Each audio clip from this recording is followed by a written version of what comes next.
tonight, so she's unable to join us. So here I am, your vice chair in her stead. So would you like to take roll call? Yes, thank you. Vice Chair Meadows.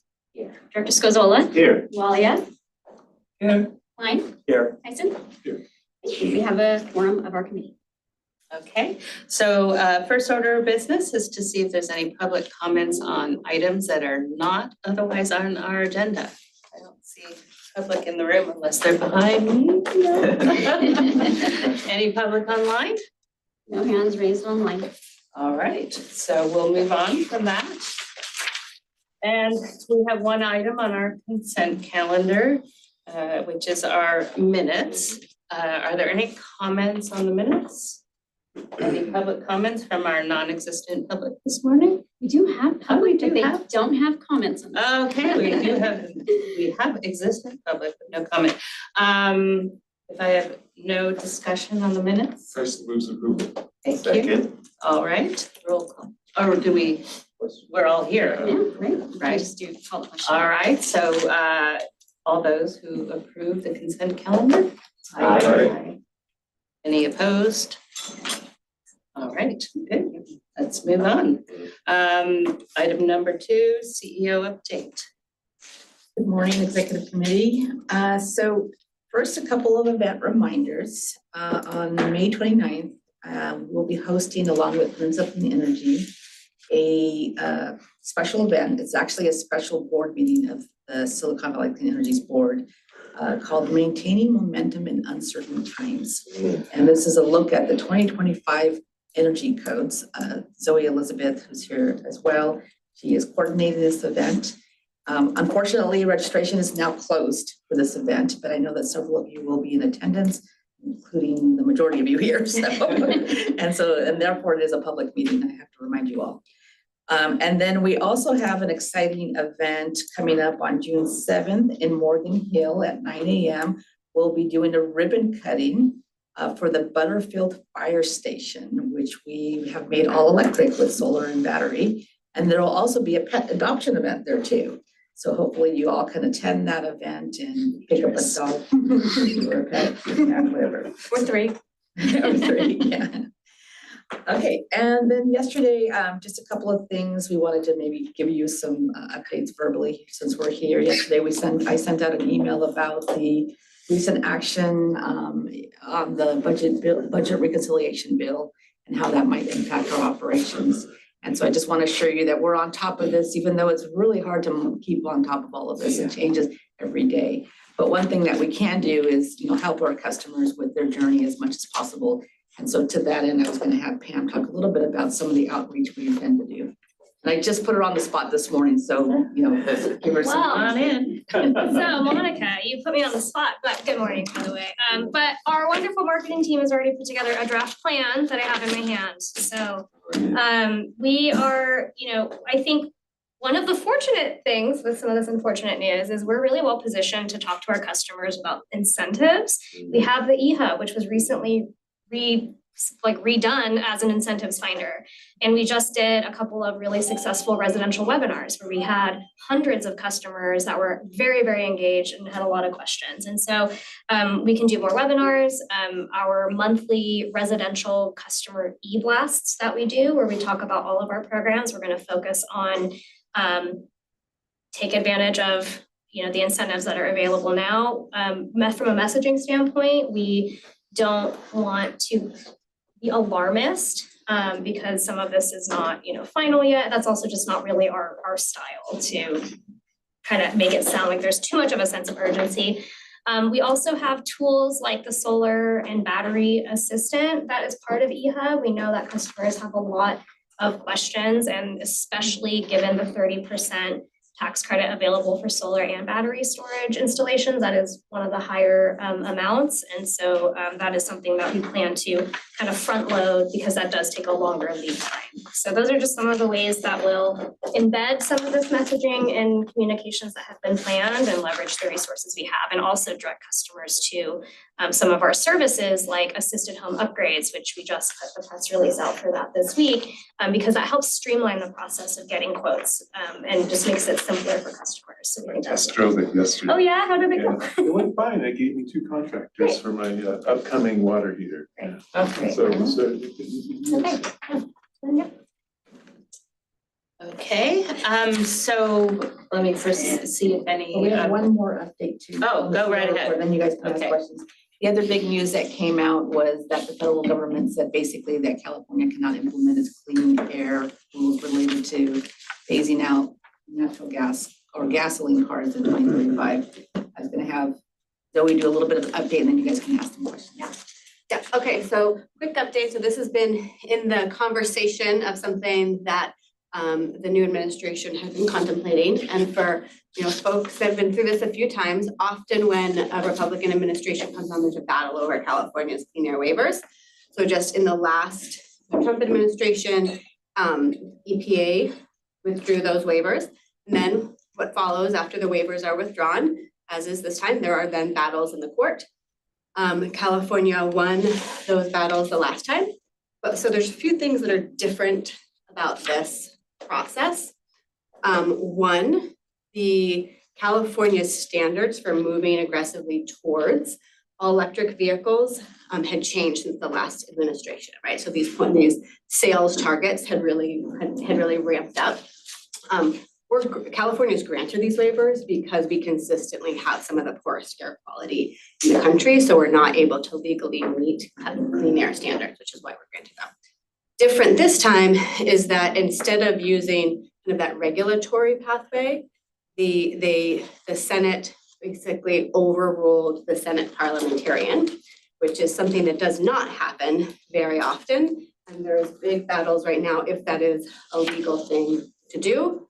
The reason that it doesn't happen very often is that a party is usually concerned that when the next party comes in, they will then be able to change the rules of the Senate and game that system. So there was even some standoff at that if they were actually going to go do that, but they did. And California is now preparing a lawsuit. The other thing that I think is just worth noting, in addition to our more aggressive standards, is that this time, typically California's had like a coalition of automakers that are kind of supporting our move. And this time around, a lot of those automakers were actually pushing and lobbying against the clean air waiver. So that just sort of put some questions into what that will mean for the general trajectory as this is figured out in the courts. Okay. why the shift then of the automakers in there? I don't know that I have kind of an answer to that. I mean, the economics of electric vehicles have been challenging, but then probably there's also changes as the consumer tax credits are starting to go away, right? That's going to shift the certainty of demand for automakers. So I'm just hypothesizing kind of all of those reasons. There's also been a lot of investment in the supply chain over the last few years, kind of to push towards more EVs. So we'll see if that was enough of a shift to make the economics work out on their own. Can you repeat what's the exact specific with the overruling the parliamentarian? What exactly? Like I kind of want in a nutshell. So when I have a talking point. Yeah. So the Senate parliamentarian, they are like the referee right of the Senate, right? And so they had said, no, you cannot use the Congressional Review Act to withdraw these waivers. They said that is against our rules. The Government Accountability Office said that is against the rules, that's not legal. But the Senate decided to overrule that referee and go ahead and remove the waivers. So that's what people should be focused on is the Congressional Review Act and how that was revoked essentially. Yeah, overruled. Overruled. Yeah. And California's lawsuits are. Okay. Got it. Thank you. Which our state funded for Yeah. things, ahead of time, some of them anyway. Do we have other questions? Yeah, go Question ahead. about the event on the 29th. What kind of attendance are we getting at? Because were all our city councils invited? Yep. So you were. And then alternates as well? Yep. Well, I guess. All city council members, city managers in SVCE territory, PCE territory, and actually all of Santa Clara County, because we are partnering with the Cities Association, were invited, and there are close to 60 folks registered. And I haven't counted, and there's over about 22 different jurisdictions. Okay. Other questions? I have one, and this might be below the radar, but given what you were just talking about, what are the odds they go after the vacuum med changes? Multifaceted kind of question. I'm sure somebody is going to go after those rules. Southern California, there's already a lawsuit against their rules. They focus on larger water heaters. But the tactic that is taken, or if it's a lawsuit, we will have to see. But all of these things, when they go forward, there's lawsuits and pushback. So we'll see where kind of. But as of now, the rules are still planning to, point of sale limitations still planning on going forward. Yep. We haven't heard anything otherwise, Yeah, right? we've not heard anything otherwise. Okay, good. Public comment on any update? No? Anything online? No. All right, so thank you for the cheery updates. So next we have a very exciting item, a request to cancel the June 27th executive committee meeting. And I should speak to that. So staff has reviewed what we have coming up for you, and there is nothing pressing to bring to you in June. So that does not mean that we would not meet in the event something pressing does come up, but we wanted to just make you aware that we don't have anything really large for you to consider in June, and if you would like to cancel, then we can do so. Any questions? I do have a comment. Director? I have a quick question. In case you want to keep it open, I'm thrilled that you don't need it and you can cancel. I'm totally for it. But I'm also hearing the other part in case something comes up. In that case, getting people to attend the meeting with our schedules becomes a challenge. Am I hearing a 50-50 that if possible, don't book something else for that date, but assumed cancel or what? Yeah, we don't have anything that we need to Okay. put on an action item, because typically we come to this group when we're taking something to the board that we want for the a deeper consideration on. And since we've canceled the July meeting, staff's just gearing up for Sure. August. Yeah. Makes sense. So we'll have the July exec committee meeting. No, we actually don't have a July executive committee. That one was canceled from the initial. Already, Yeah. that's why I'm asking, so for the August board meeting, If we feel like we might have to call a special executive committee meeting, then Andrea will reach out to you all and get something for late July. And that was going to be my question. It's like, okay, from a timing standpoint, I couldn't remember if we canceled that. Yeah, it makes total sense. We just canceled another meeting and I'm glad that this was on the agenda because as last year, if you remember, this is the morning of the torch run. So I was probably going to have to exit this meeting anyway because I'll be running along El Camino sometime between 9:30 and For the Olympics? no. Oh. Well, Northern California Special Olympics. So they run through the Bay Area. It ends up in Santa Clara or like a ceremony Friday at noon or something, or Friday at 1 that they, but I was running with our public safety officers that morning. So it was already on my calendar that I was either going to cut out of here early when they got to this point and run away, or depending upon what the agenda was, I was going to drop out anyway, so. Picturing you with your number on. No, right, we all have shirts for that, Well, so. maybe if staff is open that morning too, maybe we can go cheer you on. I'm sure there'll be lots of people out. Right on. Yeah. Hopefully it's Cool. not a gas torch. I'm afraid it might be. Yeah, it might be. All electric from now on. Yes, there you go. Any other questions on this item? Any public comment? You're not gonna protest that we're gonna cancel June. You know, I love being here. But. Not being here is okay too. Okay, and no remote public comments. No hand raised online. All right, so then I'm gonna go ahead and call the question. All those in favor of canceling the June executive committee meeting? So moved. Oh, yes, we need a motion. So moved. And moved. seconded by Klein. Okay, and now I'm gonna call it. All those in favor? Aye. Any opposed? One opposed, all right. So, item number 4. All right, so I think we have Zach Leske on, he's the Deputy Director of Power Resources, gonna present on this, but Before he starts there, maybe just provide a little bit of background on what CC Power does, or California Community Power. So we're a founding member of CC Power. We established CC Power really to, 9 CCAs did in Northern California, to try to meet some compliance obligations we had related to the midterm reliability procurement order, specifically related to the long lead time resources. So long duration storage and firm clean resources. And so we were successful in signing 4 contracts. And so SVCE participated in all 4 of those transactions. The board approved all 4 of those transactions. CC Power really exists because of the members. So we run CC Power. They have a small staff, which has been growing incrementally every year. But so they're now up to 3, and they're going to get a little bit bigger next year. But really, CC Power is run by the members, by these committees that we have, whether it's a project oversight committee or working group committee or a budget committee. We have a lot of committees. We support them behind the scenes as well in some of the administrative stuff. I'm on the board of CC Power, and I'm also on the ad hoc committee for CC Power's budget development. So we have a lot of oversight there in terms of how they create this budget and allocate costs. So with that, we are requesting approval of the budget, and I'll hand it over to Zach on that. All right. Thank you, Monica. Good morning, everyone. We can go ahead and go to the next slide.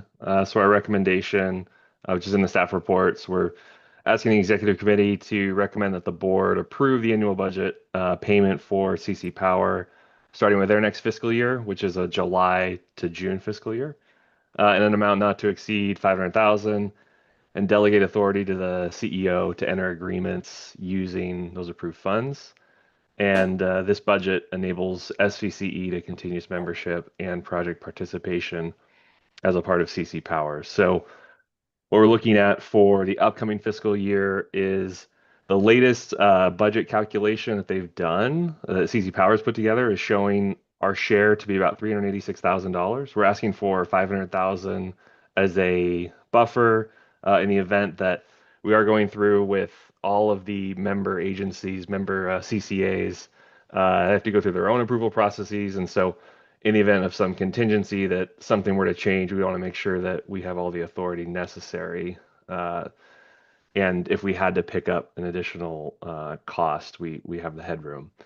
Last year's budget was $657,000. That was our share. And you can see in that the table showing the stacking, and we'll get into the details of what each of those bars means. There's dues, phase 1, phase 2, and phase 3 costs. And we can go to the next slide. And as Monica mentioned, so CC Power is a super JPA. So it's 9-member CCAs formed looking to do power procurement primarily where there's economies of scale that exist, or if it's a project that would not make sense for only 1 or 2 CCAs to potentially do together. And so to date, the primary focus has been on procurement related to the CPUC's midterm reliability procurement order. We've signed 4 contracts for power resources. Tumbleweed, which is a storage resource, Goal Line is a storage resource, and Fish Lake and Ormat are 2 geothermal contracts. And we can go to the next slide. So what is the budget composed of? There's a few categories: dues through phase 1 through 3. Dues are the covering the overhead, making sure the lights are on, there's computers to work on. So it's general costs. Everyone pays an equal share across the board, all 9 members. Then phase 1 costs are where we start to get into projects. And at this stage, it's exploratory projects, things that maybe there's something there, maybe there isn't, but it's an opportunity to explore in a joint setting where everyone's able to pay a proportional amount and potentially get exposure to something they may not pursue individually. Phase 2 is where we start to get to a point where it's an opt-in basis. So when we think of phase 2 projects, this would be we're actually going to take on some activity. We're going to do some procurement of a resource or contract for some service or offering. This is where allocations of costs start to get on a custom basis based on who's involved and their level of involvement. And then phase 3, this is opting in, sign contracts. So when we have a power purchase agreement that we take to our board for review and approval, that would be considered a phase 3 agreement. And so again, these are custom basis based on how much we're participating in that agreement. And so those are the main categories. We can go ahead and go to the next slide. So this is the prior fiscal year. That's still the current fiscal year. But 657,000 was what our share was, and the categories, dues in phase one previously were bundled. So for this upcoming year, it's been broken out, be a little more granular. And in the last year, we had a $657,000 budget across these categories, and we didn't spend or need to spend all of it. A big portion of what we were planning to do was this build transfer agreement solicitation. We did the solicitation. This is part of the Inflation Reduction Act, where there was the opportunity where public entities could own a power resource and receive the tax benefit. We did the solicitation, but did not pursue any projects further. It just didn't make sense at the time. And so there was a lot of funds available that we didn't use. So that's where you can see the year over year. Last year we're at 657,000. This year we're down under 400,000. And so with that and as well, phase three. So this is projects that are signed PPAs and things. We've, as SVC has seen with projects that get delayed or take longer than expected, the same thing happens with CC Power projects. So we had, expected that there'd be some project management costs that we did not incur. And so we didn't quite use everything we expected last year. And so now this year it's come down a little bit. We can go to the next slide. So this is our phase one for the upcoming year, and the boxes would be the different activities we're exploring. And so things like doing an annual solicitation where CC Power is making itself a known market entity where they're procuring resources on behalf of members, looking at some transmission and distribution, education, strategy options, emerging technologies. I think a big area that CC Power is looking to leverage, that it doesn't make sense for us to probably, with staff time and the resources we have to dedicate doing that ourselves, but in a joint setting, really good opportunity to look at, is there some emerging technology that maybe makes sense for us to potentially invest some amount on. Next slide. This is phase two. And so the highlighted boxes would be the ones that we are planning to participate in. So the three there, geothermal origination, so seeking additional geothermal resources. It's a very scarce resource. It's hard to find. And so we're pursuing, all avenues to potentially find it.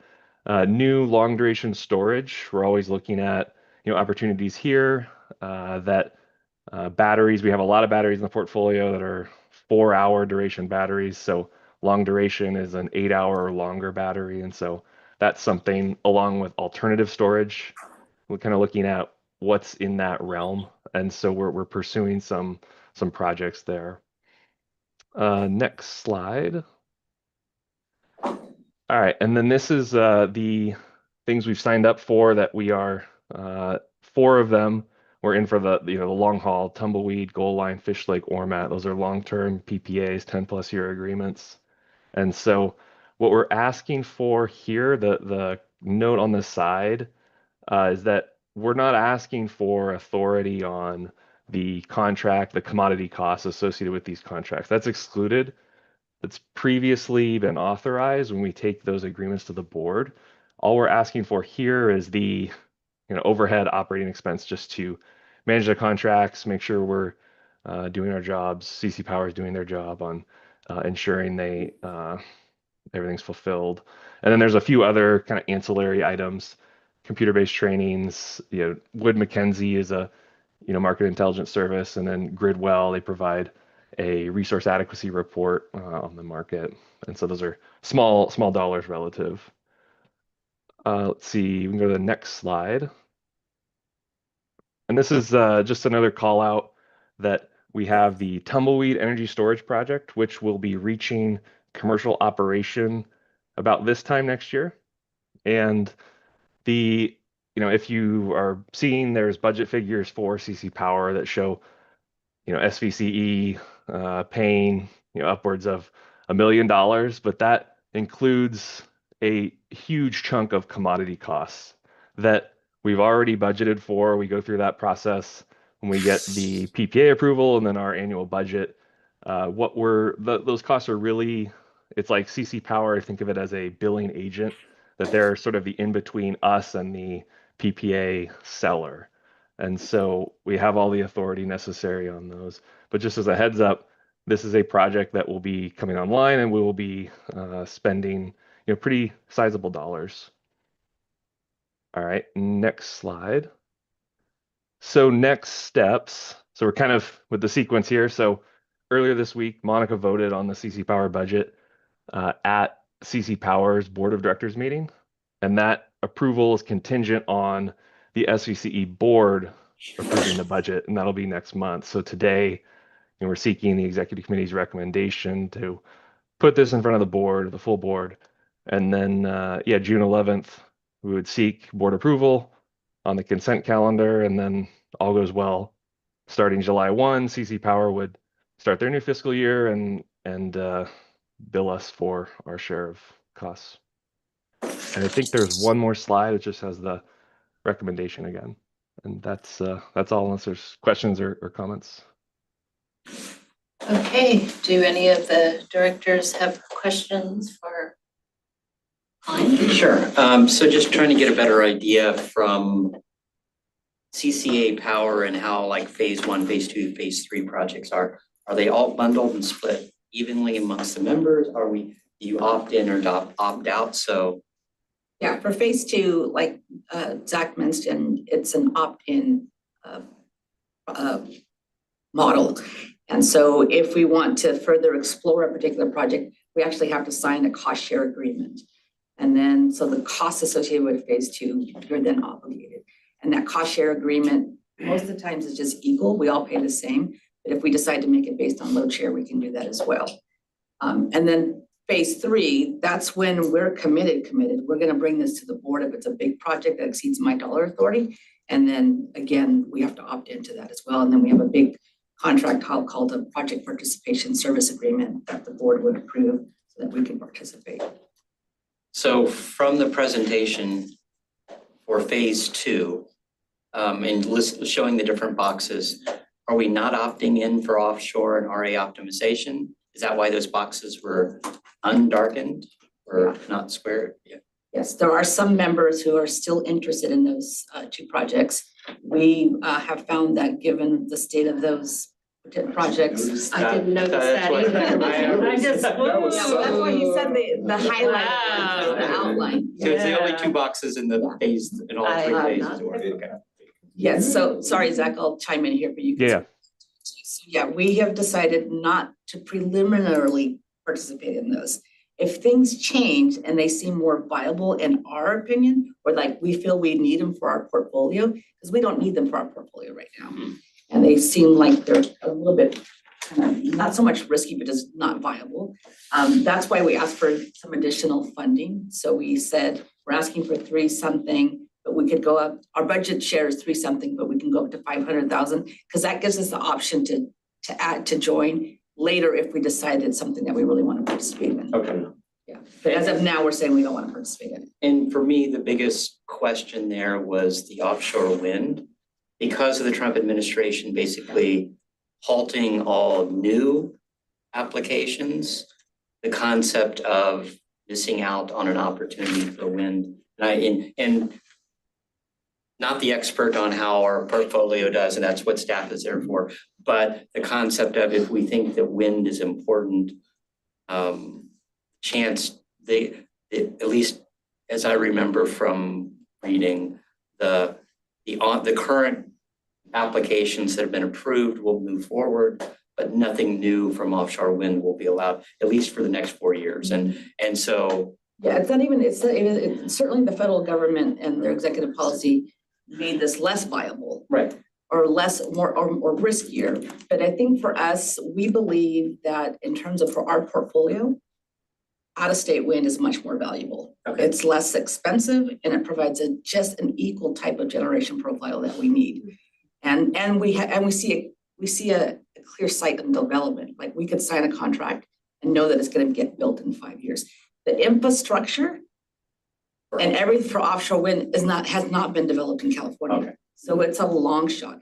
And the state of California has already said that the central procurement entity that they've established in the Department of Water Resources will be the entity that procures that resource on behalf of Californians, if offshore wind is ever gonna get developed. Oh, that's interesting. Okay. And it's like a 20-year out thing. And so, and the CCA's we're not on the same page on this. Some think that we should be in the forefront. In my opinion, it's kind of chasing windmills, quite frankly. Really? I've used that so many times. Well, I like- Not publicly. I like that. So, just as a general thing, so of the different, phase 1, phase 2, phase 3 things, what's the normal breakdown of, and I understand each of the 9 are deciding their different needs. Is it normally like 8 or 9 per project, or does it drop? You know, and it's that buying power, but it's also the commitment of the overall organization. It's like, most of them are like, oh, all 9 are moving this project forward and want a portion of the power that's created, or is it like, well, we partner and, you know, usually it's 3 to 4, or just a general, what's your feel for? So I can, what's on the and table? Zach, correct me if I'm wrong, but you know, on the long duration storage resources, the first project, 6 of us participated in. The second project, 5 of us participated in, of the That's 9. right. On the geothermal projects, I think it was 8 and 8, right? That's right. Yeah, and it's, that makes total sense, okay. And I think that was all my questions. Thank you. All right, thank you. Director Celia. Thank you, and thank you, Larry, for asking those questions. And I wouldn't have been able to put it that succinctly, so I appreciate that even more. I was thinking along those lines for quite a bit of that. So my questions, I will pick up from there. The first is partly a remark and partly a question where your response is, Monica. So thank you, Monica and Zoe and Sitlali, for coming to Saratoga City Council joint session Wednesday, 2 days ago with PG&E and SVCE. So that was great. Board members at SVCE, we spend enough time to understand so many intricacies and the complexities of this industry. One of the questions that was asked was why in 2024 we at SVCE did not make the clean targets. And it's not a simple picture to respond to. So I'm just picking that up as a question that somebody else asked. Going back to offshore wind as an example, especially given the Trump administration situation where we know we are headed for more difficult times, what else are you planning for long term? Because whatever is being planning now, and I'm talking specifically CC power related, that's going to give us the results and to plan for the next couple of years. So we are not put in the position of a simple looking question being asked of us again. Sure. And then I have some other specific. Yeah, I'll speak in general, then Zach, and if you could talk a little bit about CC Power's current solicitation efforts, maybe you can, but yeah. So it was a good question, and certainly, you know, our portfolio since day one has been a mix of things. And since the beginning, it was all short-term resources. So 100% of our portfolio from 2018 to probably like 2023 was just short-term products, things that we bought from the market. And as we signed more and more long-term power purchase agreements, and some of them actually started to come online, which started like in 2021, it shifted. And so we now have a large portion of our portfolio in the future that's going to be met through these long-term power purchase agreements. Every year we do a solicitation, and we just issued our latest solicitation yesterday to procure additional long-term resources. So we are very much on track to meet a 75% our renewable portfolio standard by 2030. Granted, there could be delays, but we do a lot of scenario planning. We do a lot of like, what if this one goes out? What if this one gets delayed? So we build in a buffer and we sign additional long-term contracts. We've also signed some carbon-free contracts that are more longer-term in nature to make sure that we get to 100% in the near term. So as of now, we're pretty certain, unless something drastically changes, like we have a really dry hydro year, or the Diablo Canyon goes offline, or we have a big load growth in the next couple of years, that we're going to be 100% plus in 2025, 2026, and 2027. So we're situated for those years. As far as, and so we view CC Power as an extension of us, the extension of our buying power. And so they also issue their RFPs, and maybe Zach, you can talk about some of their efforts right now. Yeah, so so CC Power actually recently, I believe it was last week or the week before, issued a solicitation for geothermal resources. So they're looking at, and this is I would say on the horizon, it's very far out there on the horizon. It's potentially very early stage projects that are going to take their time to get developed. So right now, CC Power's efforts are longer term procurement decisions that SVCE are internally we're still very highly capable of meeting our needs in the short run, the next few years, and that's what we do every day, is constantly monitor that period of time. And so yeah, there's also an opportunity in the upcoming year that CC Power is going to do solicitation for a range of projects, and so we'll get an opportunity to see what there may be offerings there that make sense, that could be in the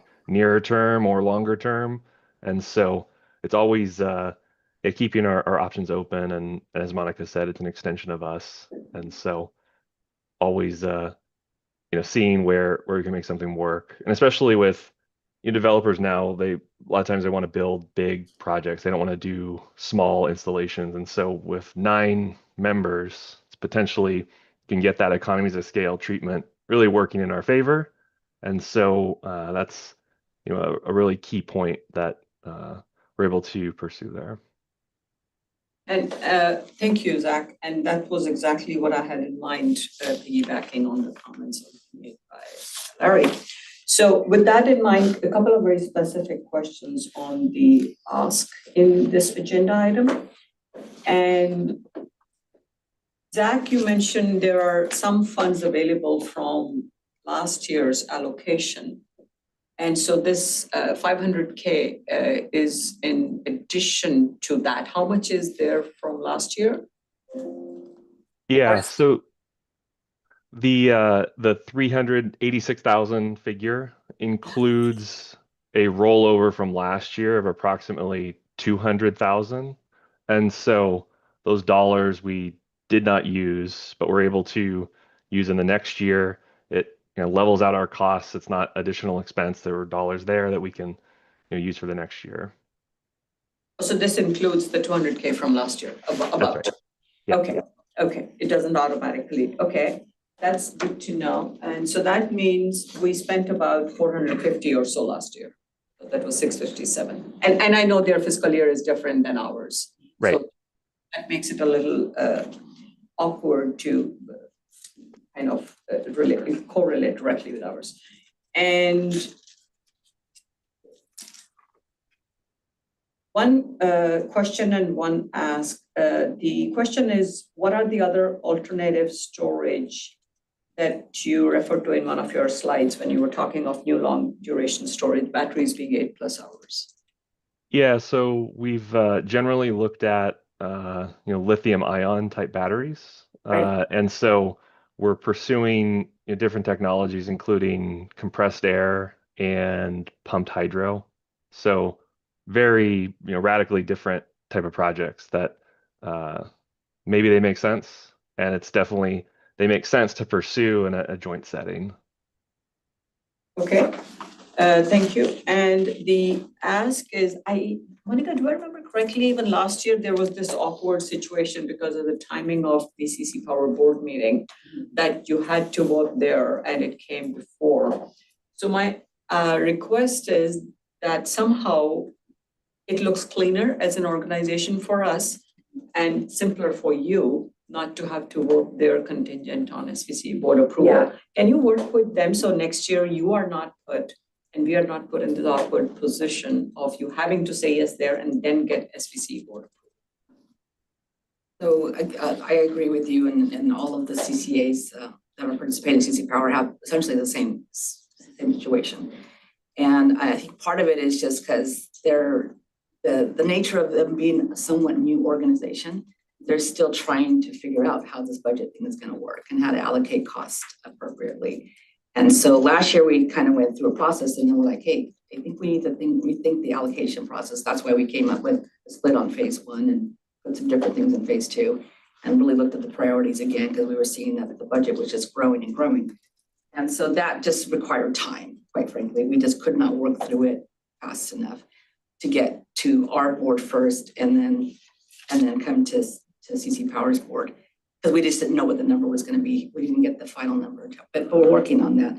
The other thing, the way that we kind of worked around some of this at Cal CCA though is, if you recall, a couple of months ago, I went to the board and asked for multi-year approval.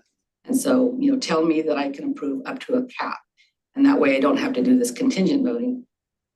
I would have recommended the same, we could have done the same thing with CC Power and I just asked for a general authority, but because of the nature of CC Power and the types of projects that we're approving, I didn't want to get a blanket authority for CC Power. So, but next year will come a little earlier before we actually have the vote at CC Power with the budget recommendation. That's my request, and I appreciate that you didn't get a multi-year approval for this. It makes sense that the exec committee and then the board at SVCE reviews it. If you can, Andrea, maybe next year flag it earlier enough in the year so that Monica can pursue with CC Power. It'll be a very unless CC Power, it'll be very preliminary budget. Right. So That's the challenge. Yes, challenge. exactly. It is just from a governance perspective, it looks cleaner because I remember we talked about it last year. It was awkward for you, it was awkward for the board to go through that. So last comment. So essentially the $386,000 includes 200 from last year rollover. So literally you're asking for almost only 200K extra this year and a buffer of another 100K. Okay. Thanks. All right, well, thank you. Well, the presentation was clear. I tell you, you sold me on CC Power and its value to this organization, not that I needed to be sold on.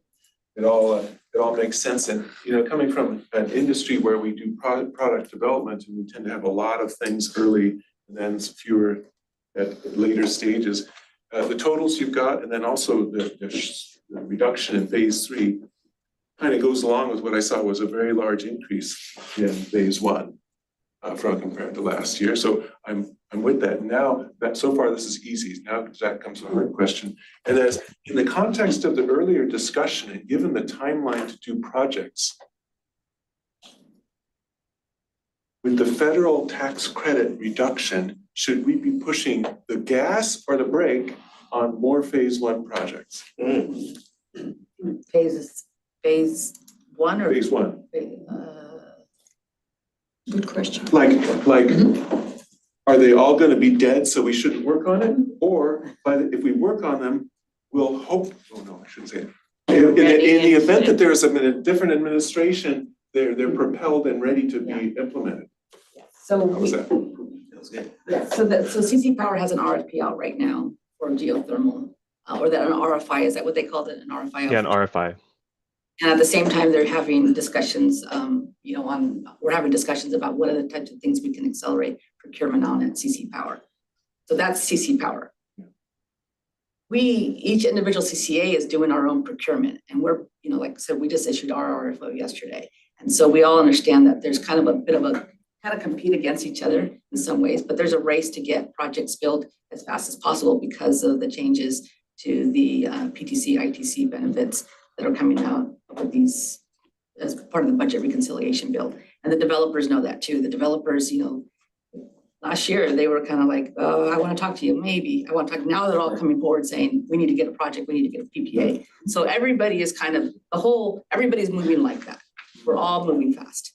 So yes, we are pressing the gas as much as possible. By the way, I didn't mean gas when I said gas. Accelerator. That's right. Everybody's aware of that. But again, it's going to be a market. It's going to be a frenzy of people trying to buy and sign contracts, and that creates its own unique challenges. Thank you.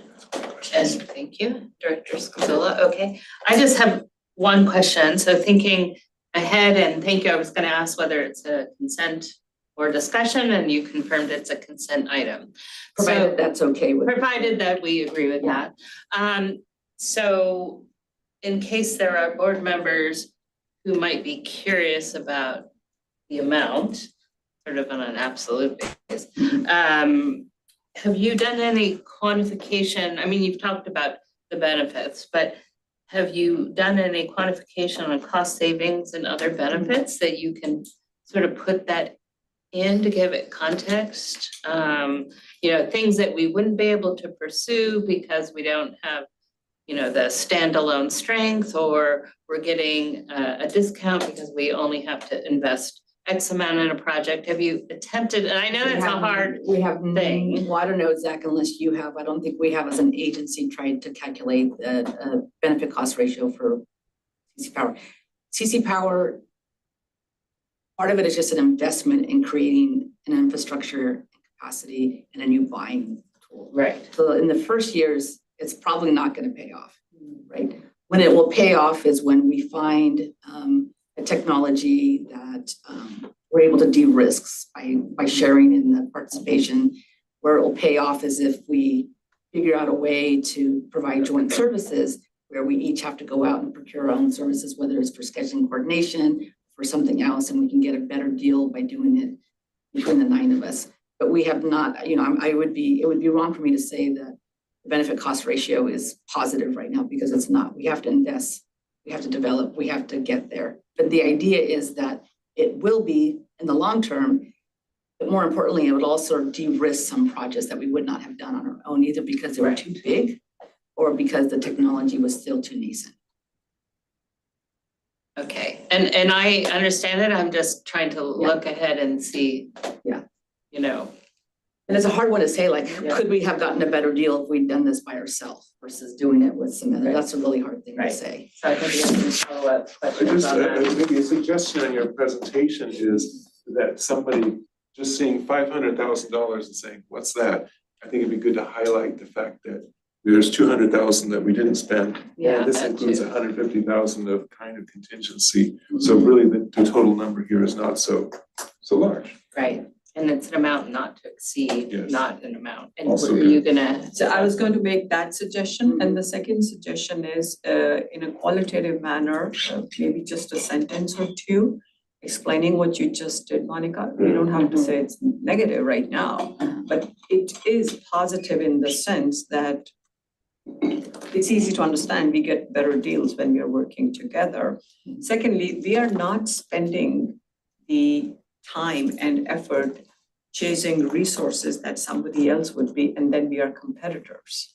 And we may not get something, so at least when we go together, we're going for larger projects, which will give us better deals. And there are others, as I said, we're not wasting time and resources. Looking after something where here we are in partnership with our other 8 CCs. And we're investing less to de-risk newer technologies. So just all those benefits on one page, I think might help keep this in consent rather than it getting pulled anywhere. Just a you know. qualitative description would really help. Yes. And you noticed the questions, that's what I was going to say, so thank you, George. I was asking, okay, so how much is rollover, is it, I could see it didn't get used, but a little more narrative on that would help. And just not to pile on, but the fiscal impact section, we just need to be better, let's say, defined on you know, what funds these are coming from, or if it's a fund or if it's general fund from an organizational standpoint. And especially if we had money left over from last year. So just as we're talking about how this is allocated from an organizational standpoint, what we put into like the fiscal impact section for our staff reports, I think might. Just as a general. As a general rule, Uh-huh. because, you know, Director Wally have brought up a great point and I didn't catch that, or it didn't really fall out, but it's like, okay, we're really talking about, you know, the 200,000 that was left over from the previous fiscal year direction. I don't know if how that was captured in our current budget. But it's those sorts of things, it's like, which fiscal year budget are we affecting? This much is rollover and from a Okay. yeah, allocation standpoint. Anyway, I'll get off my soapbox. So I'm gonna take us to public comment then. All right, do we have any public comment? Mr. Hardy? So a couple of thoughts occurred to me as I listened to the presentation. The first one is, why only 9 members? I believe Cal CCA has 23 or 24 members. Is it because the dues are too large for a small CCA to feel that they can afford? Which then made me wonder, does Cal CCA have a dues structure based on the size or revenue of the member agency? I don't know the answer to that question. But if 13 or 14 new members joined CC Power, that would throw $3 million more per year into their base budget, which would presumably reduce SVCE's contribution in future years. So those are the things that are on my mind. Thank you. Any public comment online? No hands raised online. Okay, I'll bring it back to the executive committee then and see if anyone, if we have any further discussion or if anyone would care to make a motion. Director Clark. I'll move staff recommendation with the appropriate comments that we've passed, and definitely this is a consent calendar item, but I do want to make sure that the presentation itself is made as part of consent. All right, all those in favor? Aye. No opposed. I should say not any opposed, not no opposed. Okay, that passed. Let's move on to item 5. I'll be very interested to hear about the customer survey results. Oh, yes, I won't do an introduction because I don't think it needs an introduction. Okay. So I'll just, yeah. All right. There we go. There we go. I have arrived. So I'm just kidding. Okay, so thank you. Good morning. Every year, Silicon Valley Clean Energy, we run a residential customer survey. We really want to hear directly from our customers to understand their priorities, and we get a lot of insights that we use that we embed in our marketing, our messaging, and our outreach. So we have some key takeaways. It's a really lengthy, robust survey. There's a lot of information.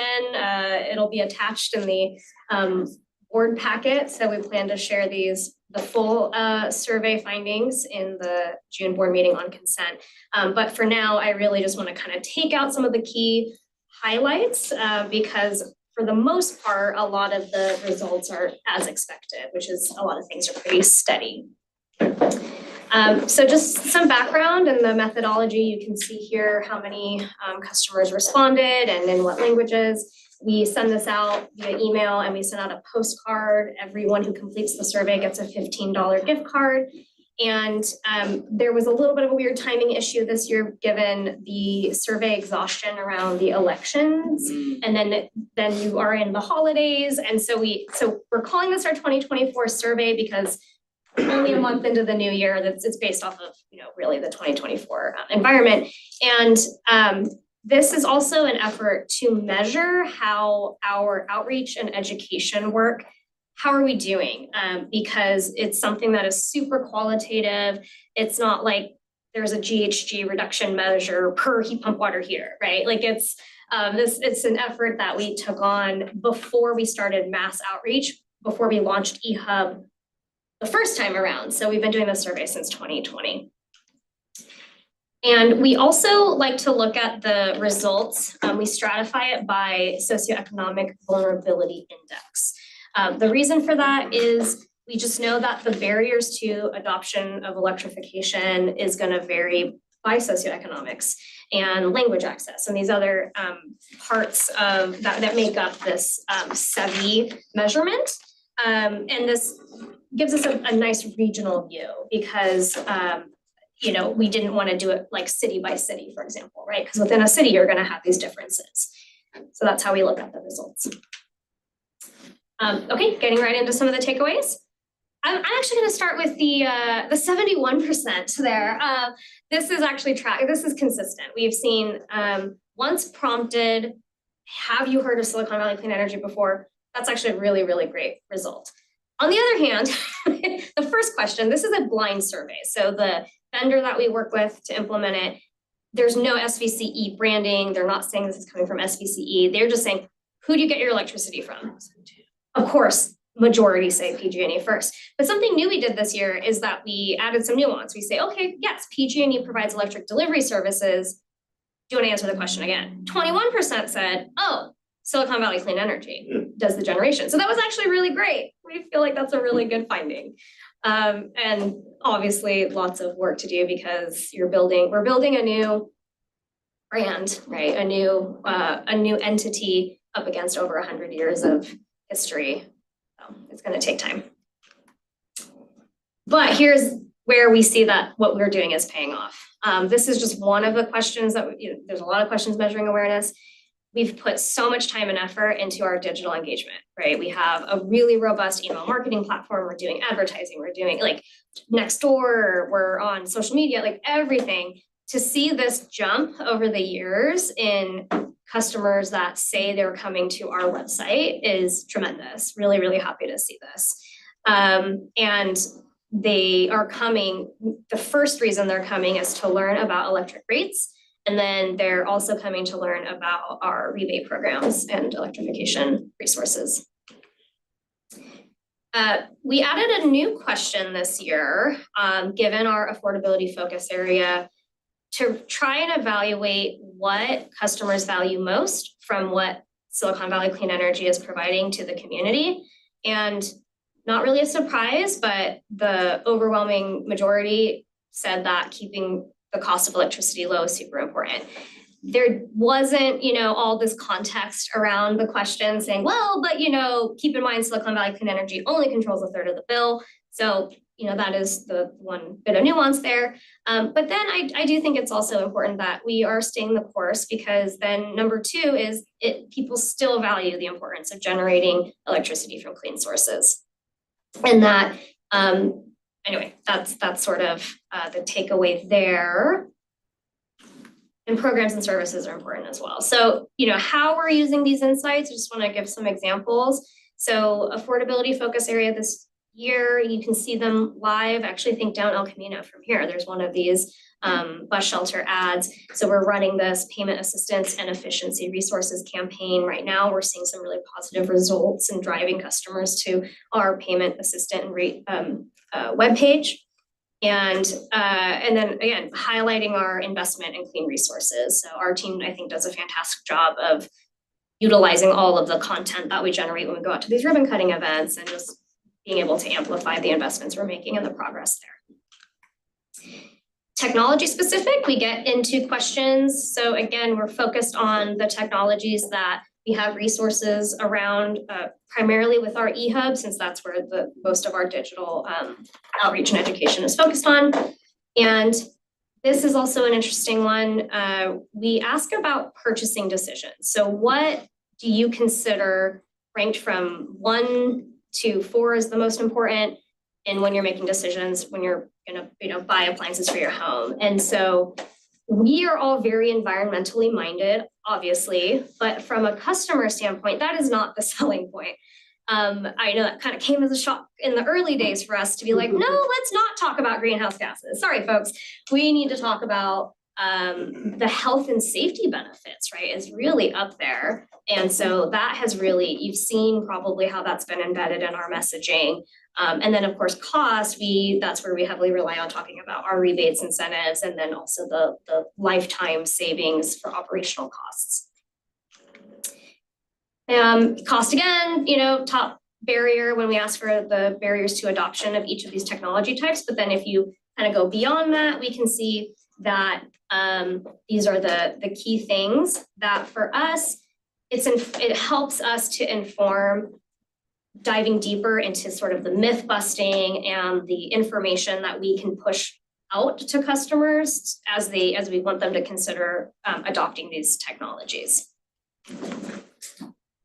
Another example of how we're using these. So people are focused on cost. I actually forgot to mention this at the board meeting, but I left it on the dais at everyone's seat. we call it our program's pocket guide.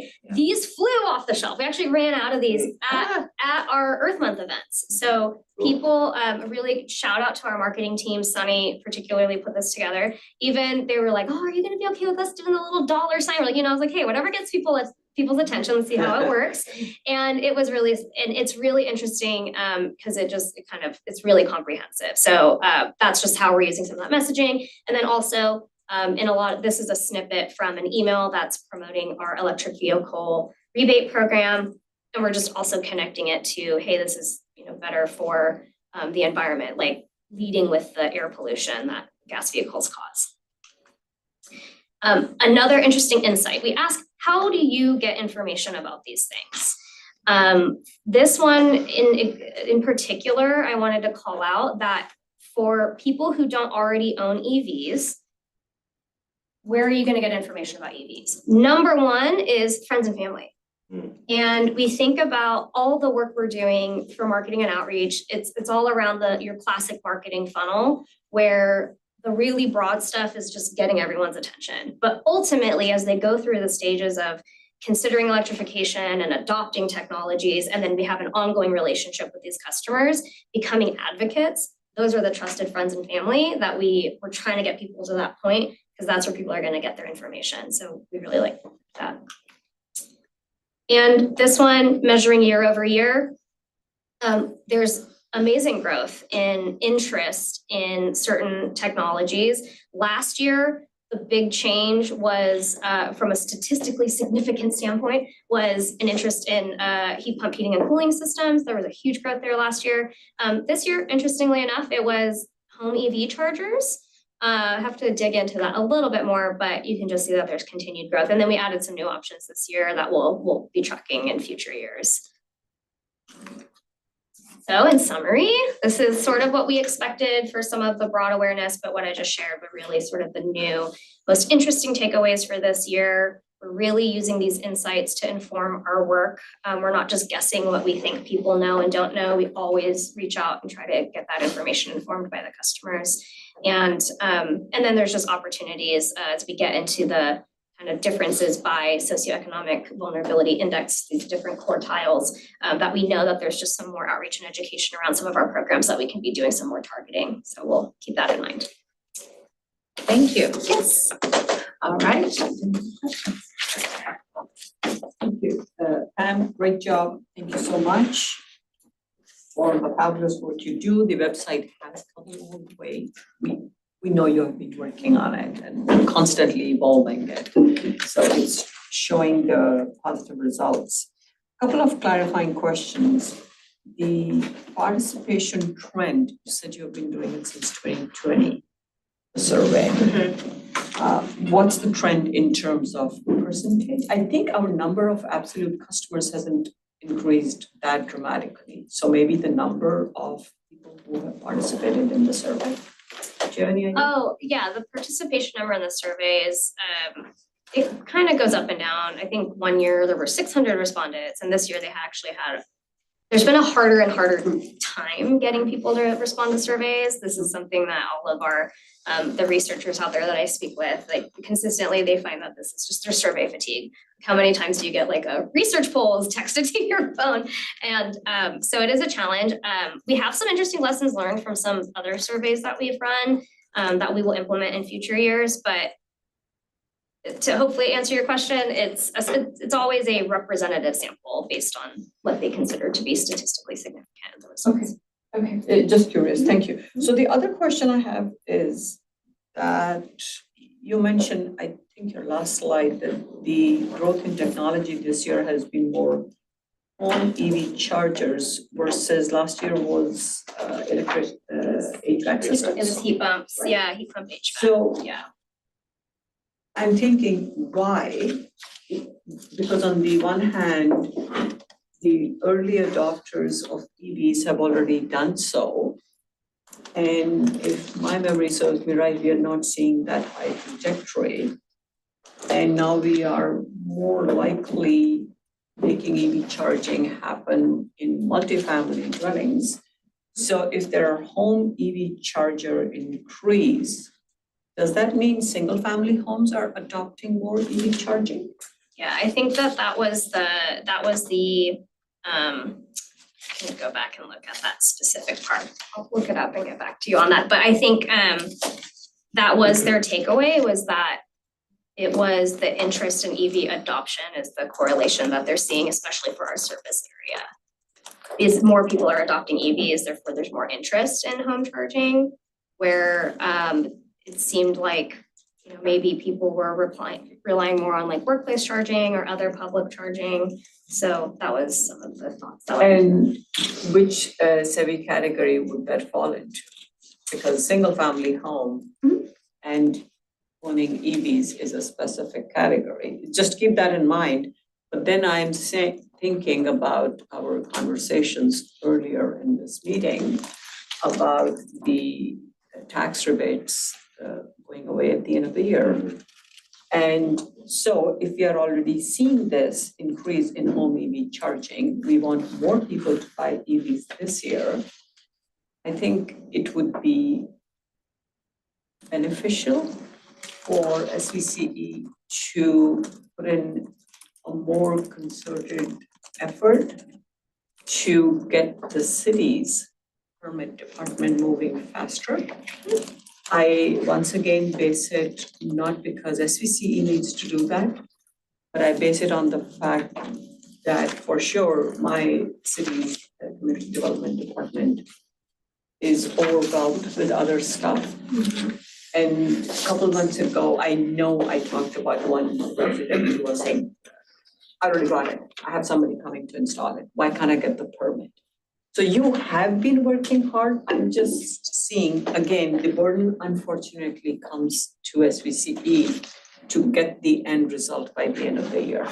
That's kind of a long way. I'm just connecting the dots here. What more can we do if you're already seeing higher adoption and more interest in home charging this year? I'm gonna pick up on that because I don't know if the conclusion is correct. There's another interpretation, which is there's more multi-EV families and they're getting second EV chargers. So can you tell that from your data? No. So I don't know that your conclusion is right. It could be, I know people who've had second EV plugs put in, so I don't know if you're if that's picking that up. I'd like to know, and that's Yeah. why I was going very slowly and asking, so is. So maybe does it's this a mean single question family? you asked this year to tease it out, because I don't know that conclusion is correct. But anyway, I want to keep us moving, so. That'll be too late by the time, Sally, to get more. My goal is essentially this year, what more can we do before the tax credits go away, so we don't see that drop next year? That's the only point I'm trying to make here. Yes, so just, I found some more, I found the spot I needed to refer to here, and this is an indication that these EV drivers have been finding other ways to charge outside of their home, and that the difference is pronounced with renters than owners, which makes sense given that they, you know, would like to have the desire of charging at home. So yes. Yeah, that's mostly that people have been charging elsewhere and then there's a greater interest. Okay, but then it comes back to the same thing, if I Right. want more, then. So are Enough said. you, I'm yes, good. you're good with questions? Yeah. Okay. Building on this just a little Sorry. bit. I was wondering if SVCE does any promotion when it comes to, obviously, people are adopting EVs more and more. And that's why people are looking at having more and more home charging stations. And I can tell you from experience that a lot of single-family homeowners that have tenants, you know, oh, I own this house and I have tenants, they're paying their rent, they're adopting EVs as well, but they don't have the charging station there. And so I'm thinking about, is there any promotion that we have where instead of from the tax credit side, we know those are going away, at least for a little while. What about the write-off potential? You know, it's like, hey, look, I invested in this house. I've had this house for a long time. And they're begging for things to do to their home that they own already, so they can use it as a write-off. So I think charging stations, solar, everything, all of this stuff that we believe in, those are beautiful write-offs for single-family homeowners. Multi-unit obviously can do the same thing, but I think that's a way that we can completely shift our messaging, in the meantime, when we lose these rebates, it's just like, hey, remember write-offs? Remember that? It's kind of like a rebate, but maybe even more. You might get more money back. You're talking about when they sell their home. No, I'm talking about improvements. Improvements. You can totally write off improvements, whether it's paint or a charging station. You invested money, you definitely improved the home. Here's your thank you. Here's a nice big tax break for you. Just a thought. Sure, several things, just kudos for the outreach and slowly raising awareness. If nothing else, website traffic in itself is showing that at least, the value that we're providing is that increase of word of mouth and all the events, staff is at tons of events in all the jurisdictions, so that makes a big difference. As far as the data, historically, when do we do that survey?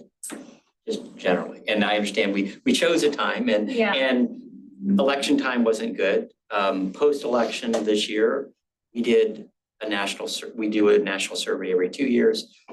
This year we did it in February just because we had meetings in that we wanted data for. That being said, it was a little more generally negative than normally. Historically we did it midsummer. Everybody's happy in the summer, a little bit freer and all that. And so just historically, I don't know the best time, but conceivably we need to focus on that and conceivably move that, but That's a great observation because yes, the survey administration timing, also, external events have happened that have swayed things one way or the other. I mean, our first survey was done amidst a pandemic and so yeah, we're looking to shore up more of our research capabilities. We have an RFP out now with some more market research focus. And so I think having it on a regular cadence in a non-election time of year, not post-holidays, I think to have consistency there to reduce the variables would be ideal. Consistency is important for. right. And that's what we found, that it's like, we need to reset again back to where we were because it just seemed a little bit different. And there's not a perfect time of the year anytime. It's like, we're traveling and all that. So you don't know what kind of response that you'll get. I'm looking forward to seeing the data, how much data we will be getting for the board meeting. So age breakdown, I'd be interested, I'm assuming whether or not you already own an EV, whether all that kind of data is important. This was an online survey only? I believe customers have the option to take it over the phone, but no one's been taking up that offer. So we might have phased that out because no one's been doing it. And then do we have a good feel, one of the big things going through many years of surveys in different ways, of the number of dropouts that we have of they started it. Oh, we don't have that. And then what we normally do is like, if it's like a 10-minute survey, or it takes 10 minutes to fill out, bubble clicks and all this other stuff, how much dropped out after a minute, 5 minutes, 10 minutes, and that conceivably helps say we need to shorten our survey, or how many people are actually, we invited and they're like, I got through 5 minutes and this is just taking me. So that's definitely useful. And then cost, I think is rapidly become a big thing, and whether or not that's cost of energy or cost of equipment. So highlighting the rebates and all that, I think becomes important from this organizational standpoint. Cost of energy, and this goes back to messaging.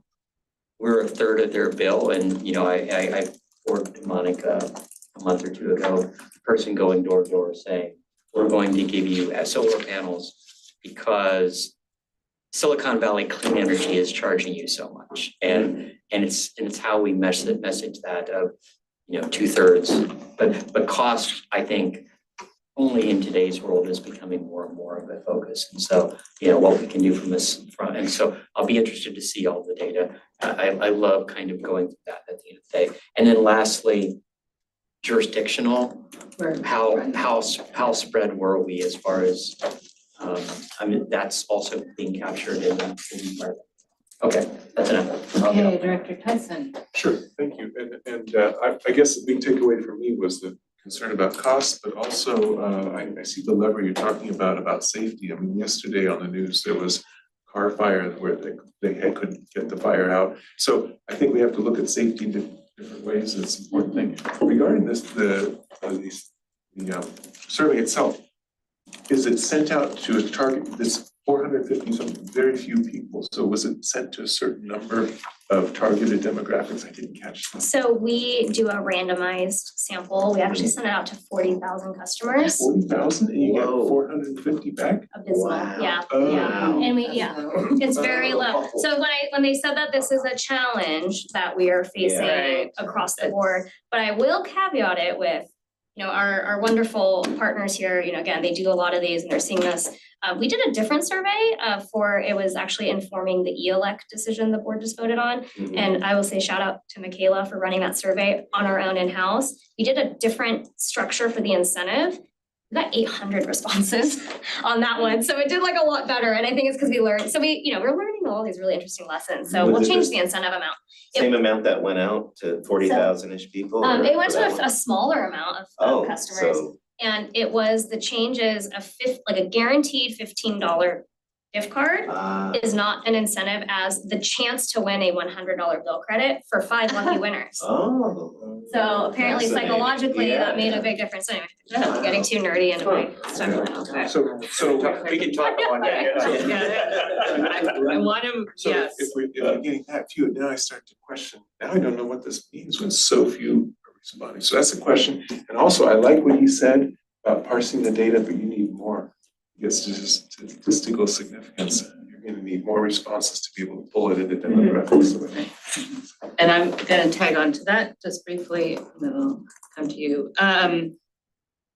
The language was not the languages no. were not proportional at all. Mm-mm. There was hardly any Mandarin, Right. it just wasn't proportional, so that, which, and I'll just make that comment, Mhm. Director. Very quickly, thank you. I observed that for the induction cooking, 73% are not interested. So without taking too much time, very quickly, ACMED rules, health and safety, you talked of earlier, how we are presenting it rather than environmentally sensitive impact on cost, impact on your health and all of that. So messaging wise, or is it something we need to reconsider incentives? I'm not suggesting you do. I'm just saying, take another look at it, which I'm sure you already are. And once again, it goes back into the permitting because two things in my mind. Some people like to cook with gas. They're so used to it, they will not switch. And I know the transition is hard. I've done it 4 times in my life, back and forth. So the transition is always difficult.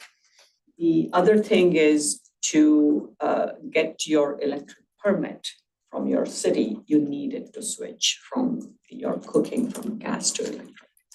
You'll need to go to 240. The voltage changes. So you need to go, and that could be a barrier. I'm just bringing it to your attention. That's it. Just some food for thought. Nothing more. Okay, thank you. Public comment?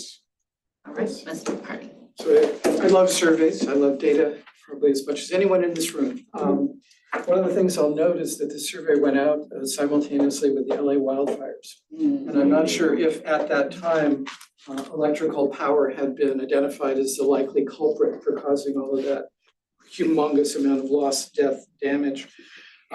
So that's a tee up for what I think health and safety need to be separately asked. I think they're 2 different things. So whenever there's a power blackout, it's hard to sell induction cooking, right? Because we're all, oh my God, it's an unreliable source of energy. When I think of safety, I think of fires and explosions. When I think of health, I think of some subtle increase in cancer risk because I have a gas stove. But others may think of them entirely differently. And so I think it's really important to break that out. And I think even before you ask too much about it, you would like to gather information on whether people think that electricity is safe. Do they think that natural gas is safe? Do they think that propane is safe? Do they think that charcoal briquettes are safe? Because all of these have actual certain risks, but are people aware of them or not? And if you're not aware of the risk, you can't rotate to something that is less risky. I also found the conflation of convenience and performance to be a bit puzzling. I'm not sure exactly why those are together. To me, performance feels like it's associated with cost. Am I getting bang for the buck by having a high performing, inexpensive system? Anyway, the other thing I wanted to know from a marketing standpoint is a gender split.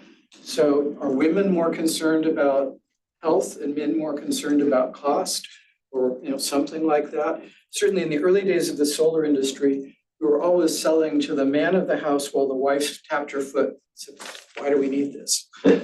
So gender issues, I think, would be really good to add if they're not already in the analysis. Thank you. Any online public comment? No hands raised online. All right, so I'm gonna wrap up this discussion. It's very interesting. Obviously, we could go on, but we're not going to, and we're gonna move on to item number 6.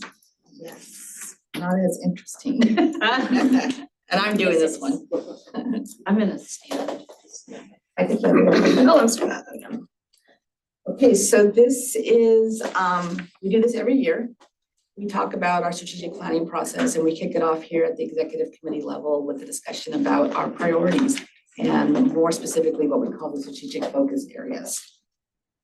This one? Okay, so here's our process here, just laying it out again. Today, we really want to just hear directly from you all about our existing strategic focus areas, but more importantly, give us feedback on you if you think we need to start to prioritize differently. Slide. This is what we do every year again. And so you can see the little man is a little bit further up the steps, but not quite there. So it starts with this really kind of what we call an enterprise risk management program, where we do a comprehensive assessment of a lot of risks and opportunities driven mostly internally, but also looking to see what's going on in the world around us and what others are doing. And then we get to the strategic focus areas, and the strategic focus areas feed into the budget process along with the risk assessment. We'll go to the next slide. This is our overall process. So we run in parallel with the budget process. And so Amrit, seeing our CFO, later this month, we'll be presenting to the Finance and Admin Committee a budget framework along with the initiation of our stress test. And that's where you really stress our financial position to see what type of events would lead to us being in a really bad financial situation. And so granted, he looks at some really extreme situations, but he'll also explain to you, even in the expected case scenario, which is what we are planning for, things are not looking that good on a long-term basis in terms of financial position, given a whole bunch of changes. So you'll hear that. You'll hear it at the board as well. And then you need to kind of consider that as we look at the strategic plan and the strategic focus areas. So you have to be in two camps here. Next slide. So just a reminder of our strategic planning process. Every year we look at our mission. I don't think our mission has changed since day one. But if the board decided that we need to rethink our mission, then we would have to kick off a bigger discussion about, is our mission our mission? But I'm going to assume that our mission is our mission. And for that reason, unless someone tells me otherwise, we're not discussing the mission. So it's really about the strategic focus areas which drive our goals. And the two of those combined drive our internal work plan and the measures that we operate to throughout the year. Next slide. So there's a lot going on in the world, and you're all aware of all the uncertainty and everything that's happening, whether it's the executive orders, the budget reconciliation bill, new tariffs, new legislation, and regulations at the state level. the looming state, I can just go on and on and on about it, all of the things that are kind of driving how we decide what we're gonna work on this next year. And do we pivot? Do we do things differently? Do we allocate new resources somewhere? Do we hire more people? All of this goes into our annual kind of think process. Just to highlight one that we think our customers and our member agencies really care about is, these policies at the federal level. All of it feels like a lot of talk, but it's going to amount to something at the end of the day. And that is, it's just going to be harder for us to increase the level of EVs, heat pumps, rooftop solar that our consumers are adopting. It's going to make it harder for us to build these clean resources that we need to meet our goals and the state's goals for our long-term 2045.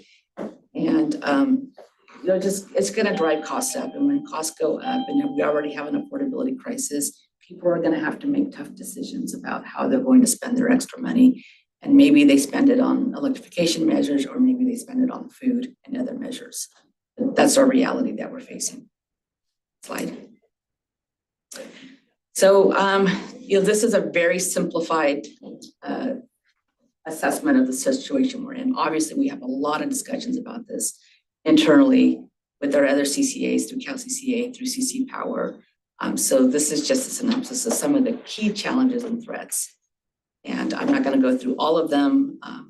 We've talked about them quite a bit already, but again, these are driving our thinking right now. But we also see opportunities, and we certainly have a lot of strengths. And so I'm going to start with the one on the bottom. We have a healthy reserve, and Amr's going to talk about that through the budget process too. We're in a very good financial position. We're nowhere close to where we were 5 years ago when we were looking at some similar challenges. We've built up quite a reserve. We've built up more awareness of our product and our brand. I think there's a lot more acceptance of clean energy technologies, whether they're in your home or higher. We've managed to keep the lights on in California, even as we increase the grid's generation of clean resources. So there's a lot of good things that we can talk about here. There's some opportunities even at the regulatory level that might make things better, and a big one is about regionalization. I guess that's at a legislative level. So we've talked a lot about regionalization, but if this passes in a way that makes sense and we're able to really share in our costs and resources with neighboring agencies, this could reduce costs for all of Californians, including our ratepayers. The CPUC has recently initiated a new proceeding that they're called the Reliability and Clean Power Procurement Program. This is really important, and this is something that we've been monitoring for the last 3 years, because in a sense, it avoids these procurement mandates that they've been using as a very blunt tool to get people on track to meet the 2045 goals. And so those procurement mandates are problematic for 2 reasons. One, they force the sellers to have a lot of leverage over the buyers, right? Because now we have a compliance mandate. And so that drives costs up, and it creates all kinds of other things that we don't like during the negotiation process and even post-execution. Secondly, they're not fair in how they allocate them. So the CPUC has not been allocating procurement orders based on our individual portfolios. They've been allocating it based on a pro rata share of load. So it doesn't allow us to build optimal portfolios, power portfolios, to meet our needs. So in a lot of cases, some of the resources that we procure don't meet the requirements because we procured them too early, believe it or not. So we have to over procure. That causes increased costs. That causes additional risk. And that doesn't help us meet our affordability challenge at all. So this is a good thing, and we're following this proceeding very carefully. And then of course, we have an extensive offering of programs. When we talk about the challenges that we're hearing coming out of the federal government, we can deploy resources and programs and even increase budgets to get our customers to adopt electrification, to put in EVs. We're all set up to deploy faster if we need to. So a lot of good things going on here too. Add a strength. Sure. Capable and motivated staff. 100%. All right. Yeah, we're all mission aligned. I'll add that to the next one. Next slide. I'm not going to spend too much time on here because, I don't want to be Pollyannish. And I don't want to say that, everything is rosy because we know it's not, but that's Amrit's job. Amrit does and now Scott as well. They're gonna do a great job explaining to you everything that can go wrong and everything that we've looked at. So I'm not gonna talk about that now. You can go to the next slide. All right, so today we have 5 SFAs or strategic focus areas that the board approved with all of your input. And so today we're just gonna look at those. We're gonna give you our own internal report card or grade on how we think we're meeting those. Our challenges and opportunities we think around all of those, how we might modify them. But really it's for you to give us feedback if those are the right ones or not, because the strategic focus areas are board priorities.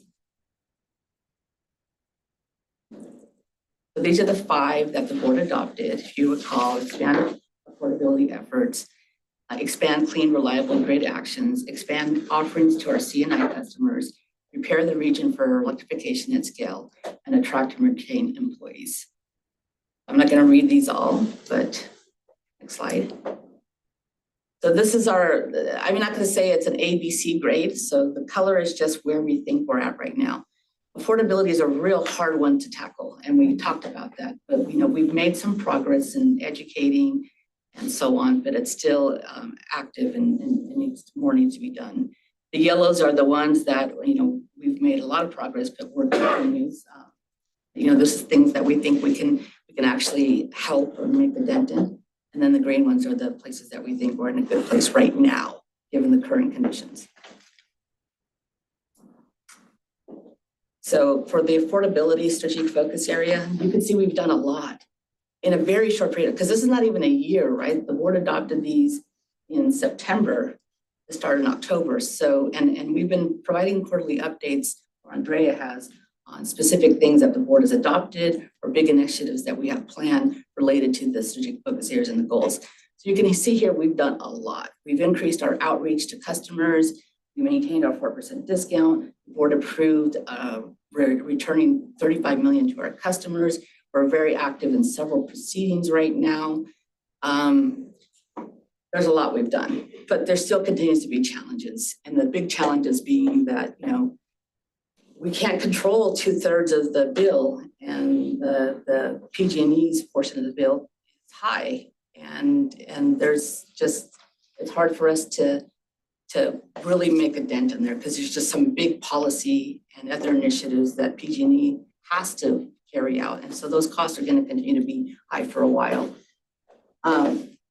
But we do have more opportunities and more things that we'll focus on, including helping our customers reduce their bills by promoting energy efficiency and not just decarbonization.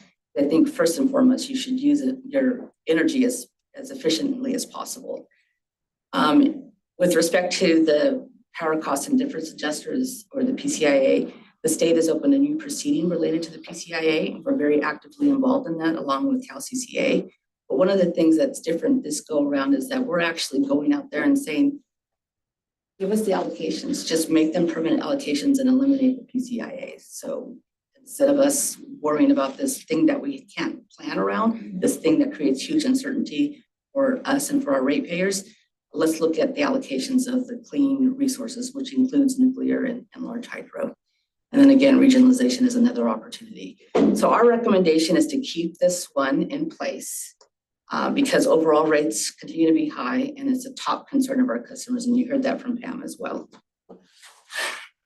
Right.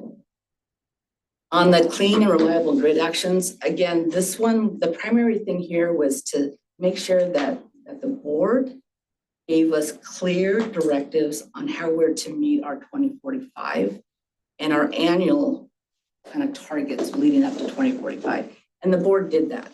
And so the board approved the clean energy targets, I think it was back in October, where you reaffirmed that our clean target is on an annual basis, most specifically not on a 24/7 basis, as some CCAs were hoping to do, and that we should try to get to 75% by 2030 for our renewable portfolio standard. So we're way on track there, as I mentioned earlier. If things happen and contracts get terminated and contracts get delayed and hydro conditions dry up, But we have really clear internal direction on what we're trying to achieve here now, and that's something that's important.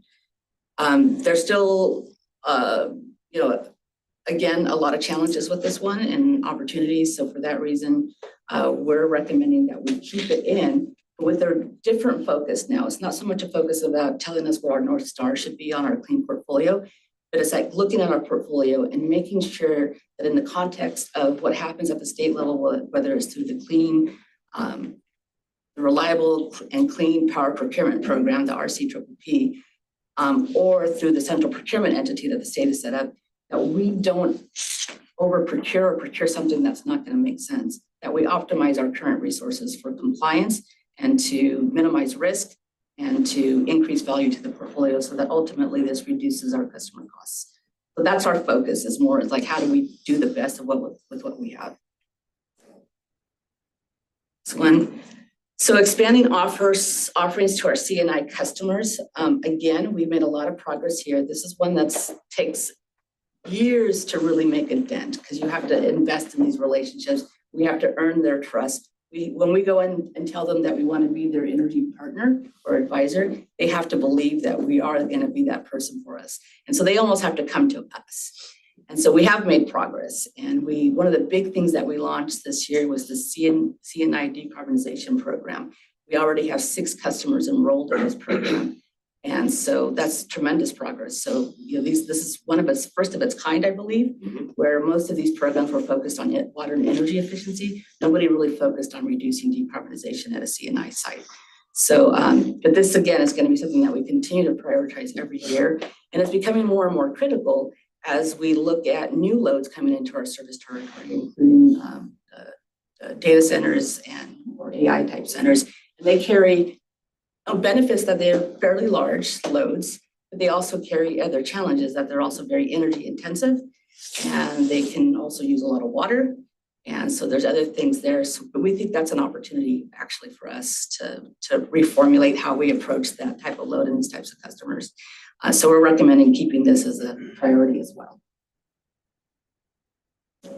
Okay, prepare the region for electrification at scale. So this really was focused on working with what was last year called the Bay Area Quality Management District, but now it's just called Bay Area District. Bad. On preparing for, preparing the area for these new rules that come into play in 2027 related to water heating system. Now with all the changes that are going on and the pressures that we're feeling from the federal level and the uncertainty around these rules, and our customers really wanting to help our member agencies and our customers do the right things and with respect to this and help them do it in a cost-effective way, we think this continues to be a priority for us, more so this year than it was before. So we're recommending that you keep this one as well. Attract and retain employees. Well, so we've attracted a lot of employees and we've kept all of our employees. And so we're in a really good spot here. A lot of our focus this last year has really been around building and maintaining a strong culture of excellence, collaboration, and fun. Because, people stay at jobs when they have fun. Even though, that's not something that's easy to measure. I think we measure it in the sense of when we get together or we're working together, are we collaborating? Are we making friends at work? Are we having really real connections here? And we don't do a survey, but my sense is that we do this very well. We've invested a lot of time and some resources in improving our collective knowledge on a lot of things. So creating individual development plans for certain employees, improving the leadership of this organization. We have a team called senior leadership team, because I believe everybody's a leader in this organization, but everybody needs to think that they are a leader too, and empowering them and giving them the authority and the tools to be leaders. So we spend a lot of time on that as well. So our recommendation is to keep this one, but it's really just to not focus on attraction, but just retention and preserving the culture. But we could also say that this one is one that we're in a really good place that maybe doesn't have to be a board priority. It's one of those ones that if you take your eye off of it, it can easily become a problem. But we we would incorporate it within our goals as it is right now. The next slide. All right, so that's just a summary. I'll just go through the next ones really quickly. This is our process again. Next slide. So here we are. So we're here for feedback from you all. Hey, thank you. Very quick. Rapid. I didn't have the slides, but maybe you updated the deck since I downloaded it. So they are there. Okay. All right, because they were helpful. Director Klein. So I'll be very quick. I think the priorities make total sense. I wouldn't change any of them. I think they're still very reasonable and the focus when we talked about cost, that's number one there. One of the things that we've done from a city standpoint is change our process. Only look at updating our priorities every other year and doing a 2-year work plan. Yeah. So that staff can actually make progress on those priorities and see that. So great to see all the efforts been made that's happened in the last year in each of these areas. I think that really shows, what this organization's really focused on moving forward, those priorities. I wouldn't change anything and I'll leave it at that. Yeah, to the 2-year point, I thought about introducing that last year, but since it was my first year, I didn't want to. But I think we're gonna recommend introduce that as going forward. It also helps with it as the board changes. We don't want to force staff in the organization to pivot just because we have a slight change. And focusing on a 2-year horizon makes a lot more sense. Okay, I'll say Larry said 2 years. What you said.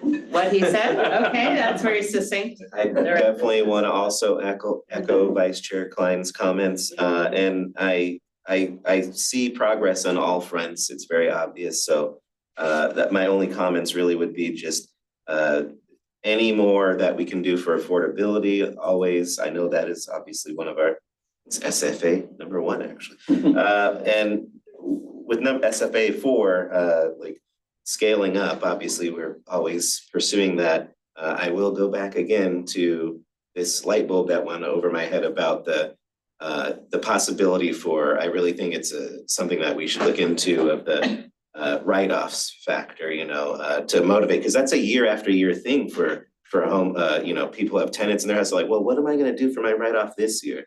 Oh, well, I started with the heat pump. Well, maybe I'll get solar the next year. Maybe I'll get my electric charger because I have tenants have an EV, the next year. It's something that can be a year after year thing until they completely max out, and there they have it. They have the perfect electric home just 3-5 years later, That's it. Thank you. Very quickly, agree all 5, and I think retaining number 5 helps. We don't have to focus on it in terms of efforts, but keeping it there definitely keeps it in the mix. And I agree with you, last year was not the year to do 1 year. Last year as CEO. Affordability. The great results are not because this mix was done in September. The great results are because we started working on it way before that as an organization. So we are in tune, and I would keep them all. Some of the details in number 2 would change, as we are all aware, as you specifically called out. And this year and next year, there will be a lot of volatility, as we have talked in so many ways. That crazy chaotic slide just says it all beautifully. And I am good with everything here. Okay, that leaves me. So ditto what everybody has said. But I almost wondered, although maybe this is Amrit's bailiwick, and he would incorporate in some of the risk testing, which I'm sure he will. But do we need another goal that says that will be nimble to this fast changing environment? I mean, because we don't know what's going to happen. And so obviously this will be captured in the stress test. That was what I was looking for as he does that. If you look at all the levers that we've been able to use, and if they all went away, what does that look like? So and maybe it's just built in there, but should there be a focus on being nimble and prepared for the eventualities? Because we look and say, oh, we hope they don't get that, and we hope they don't get that, but instead of hoping, what does it look like if and when they do, right? And so what is our business model? How do we react to the worst? How do we hunker down, for the duration? Yeah, and that's, we've been having the same internal discussions Internal, too. yes. And whether that should be a strategic focus area or just something that we're already doing anyway, right? Right. To the number 4. Well, it's bigger than number 4, Yeah. but yeah. Yeah, when we talk about the levers, there's several ones, and again, we're a little bit kind of a 4 omelet, but the big levers that we have are the discount. What we want our reserves levels to look like, right? What we plan for, and plan for 1% or less probability, then we're gonna have really big reserves. And then our clean portfolio, quite frankly, that's a big cost driver. And as I mentioned before, it's a big cost driver, and it's probably gonna get bigger and bigger and bigger. So the board has affirmed that they want to be 100% clean. So we're going with that unless the board tells us, no, we changed our mind, then we have that as a lever, as a dial that the big dials are the discount and the reserve targets. And there are other tools that we're looking at, like how do we supplement our reserves target? Like, do we set up a line of credit? Do we do it? So we're looking at all of that, but it's really more operational than it is strategic. If we were to have a strategic discussion, it would be around the discount and the reserves. Right. And whether you want to make that a new priority to rethink how we do that, as opposed to just doing it. We'll have that discussion every year with the board as part of the budget process. But do you want to have it be a more long-term thing? Right. And one other point of that, exactly where you went, is affordability, but visible affordability. We've had the discussion before with the discount, is that at all visible and or meaningful? So again, so as we talk about that, it should be part of it.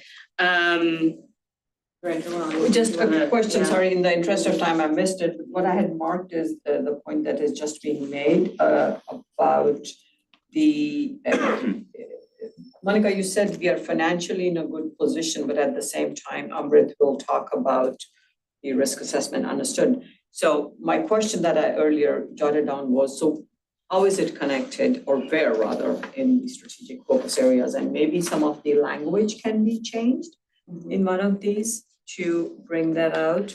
Yeah. And in the interest of time, I won't even say, give us the details, but that is the important part. And thank you, Sally, for bringing that up. Yeah. Jog my memory.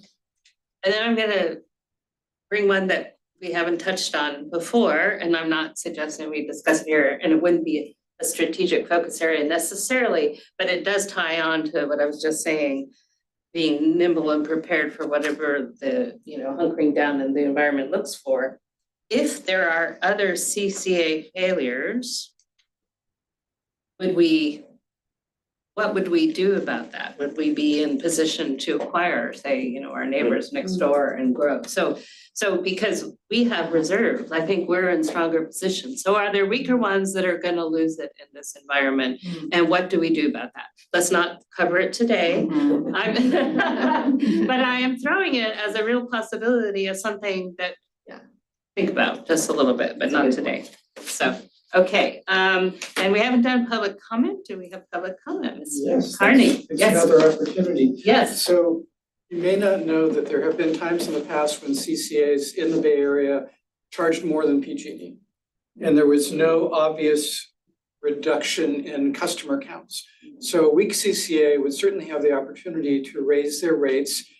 Maybe they would lose some customers, but I don't think that any existing CCA will fail because they have to raise the rates so high that their customers all defect. C&I customers are the most likely to defect because it's a bigger number and they pay more attention. I think the affordability focus is really important. I have 3 thoughts in particular. So how is the SVCE going to make my bill go up by eliminating ELEC 1.0 before ELEC 2.0 is in place? That's 6-month period from July 1 to January 1. I will be paying more than I used to because of the board decision. So not happy, but there's only 5,000 people affected by that one. What about people who are eligible for Carefira, but they're not on it? I've read and heard that about a quarter of the people who are eligible aren't on it. So does SVCE have either explicit data customer by customer or SEVI data saying, oh, in the part of Mountain View that is the lowest income, we think that maybe there's not as many people, so targeted outreach to areas where some of the data that you have suggests that you could save substantial money, 20%, I think it is, for a lot of homeowners or renters. And then the third thing is an anecdote about wrong rate plan. So I was recently at the home of a woman who's deeply committed to environmental action. She's had an all-electric home for quite some time, and she was just installing solar on the roof and batteries on the wall. And she said, take a look at my bill. So I took a look at her bill, and it said that her heat source was gas, not electricity. And it said, and she was on TOU-C, which is the wrong rate plan for somebody with all the electric things she had in her home. Does SVCE have any ability to look at individual customers' choice of rate plan and suggest to them proactively that maybe they're on the wrong setup? And one last point is PG&E has a tool to let you compare all the rate plans they offer. But once ELEC 2.0 comes around and it's not a PG&E offered plan, I hope SVCE has a better tool than PG&E that includes ELEC 2.0 so that you'll be able to suggest to customers, go see if you're on the most affordable plan. Very good feedback. Do we have online comments? No public comment.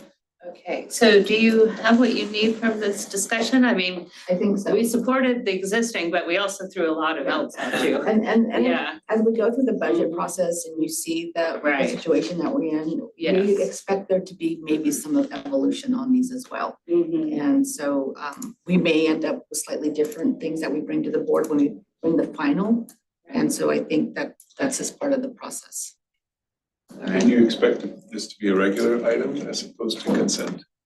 No, regular item. That will be regular. Yeah, I would that recommend. yeah, that Yeah. makes a lot of sense. And that's in August. Okay, so there's some time. And you'll also get the budget in August too. So good, well, good. It'll be a meaty meeting. Okay, so building feedback. That'd be Right. Interesting. Yeah, that was a good news. And then, yeah, Yes. fun, and fun. Fun again. Stand up too. Yeah, thanks, Joey.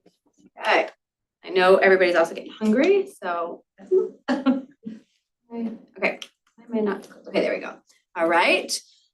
So as everyone in this room knows, we held this interactive session at the new building to get input on particularly how to use the community space and the board chamber. I'm going to quickly give a recap of the session. These are this is the high level. We have detailed notes because we've got, especially in the board chamber, we've got lots of very good specific information. But what we heard was flexible, comfortable space, making sure that it's safe and has the kind of all the right features. We heard a lot about technology. Making sure to make the meetings efficient. We also heard about really making it a space where people would feel welcome to come in and participate in meetings. So that's really kind of integrated with the public, which was also something that we heard about the community space too. Okay. Then the community space.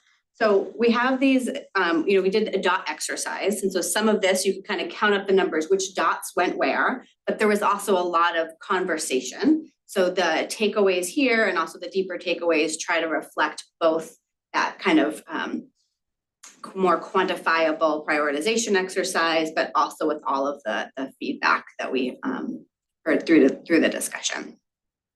So a couple of notes here. We heard a lot about kind of what I'm using the word is like workforce ecosystem for electrification, how we could make it an engaging space that would bring in sales folks, manufacturers, contractors, restaurateurs, people that are really the people part of electrification. We also heard pretty consistently that additional revenue and cost recovery were not the kind of most important. These are the ways that there is the most consistency. And then it was really interesting to do the second prioritization, right? So folks remember when we first were doing it, we were going a little more big brain. You could kind of choose more different things. And it was in that first part of the exercise too, where we actually got a lot of these ideas and kind of heard this idea about the workforce ecosystem. We heard a lot about community integration, making it a place where people felt that they would just come and be at for different types of events. I think we heard like as a cooling center, things like that, where people would kind of show up and be able to learn in a fun way. And then when we went forward and did this reprioritization, the things that really came up at the top were those two things of kind of that workforce electrification ecosystem and making a place that was really integrated with the community, fun and engaging. So there's a picture. This just summarizes what I just said more crisply. There's a lot of talk about kind of a commercial kitchen as a way to bring people in, and a lot of talk about just entertainment and making it fun in general. A nice, clean. This is the summary of what I just said. And so going on to the timeline. So actually today we are reviewing the applications for architects. And so the next big step in this process will be finalizing a contract with the architects. And through that process is where we'll get more specific ideas. We'll be able to actually take these priorities and turn them into proposed plans. And then you see kind of going forward, we'll get additional actual approval, begin conducting work, and then hopefully in Q2 of next year, be ready to move in, use this wonderful space.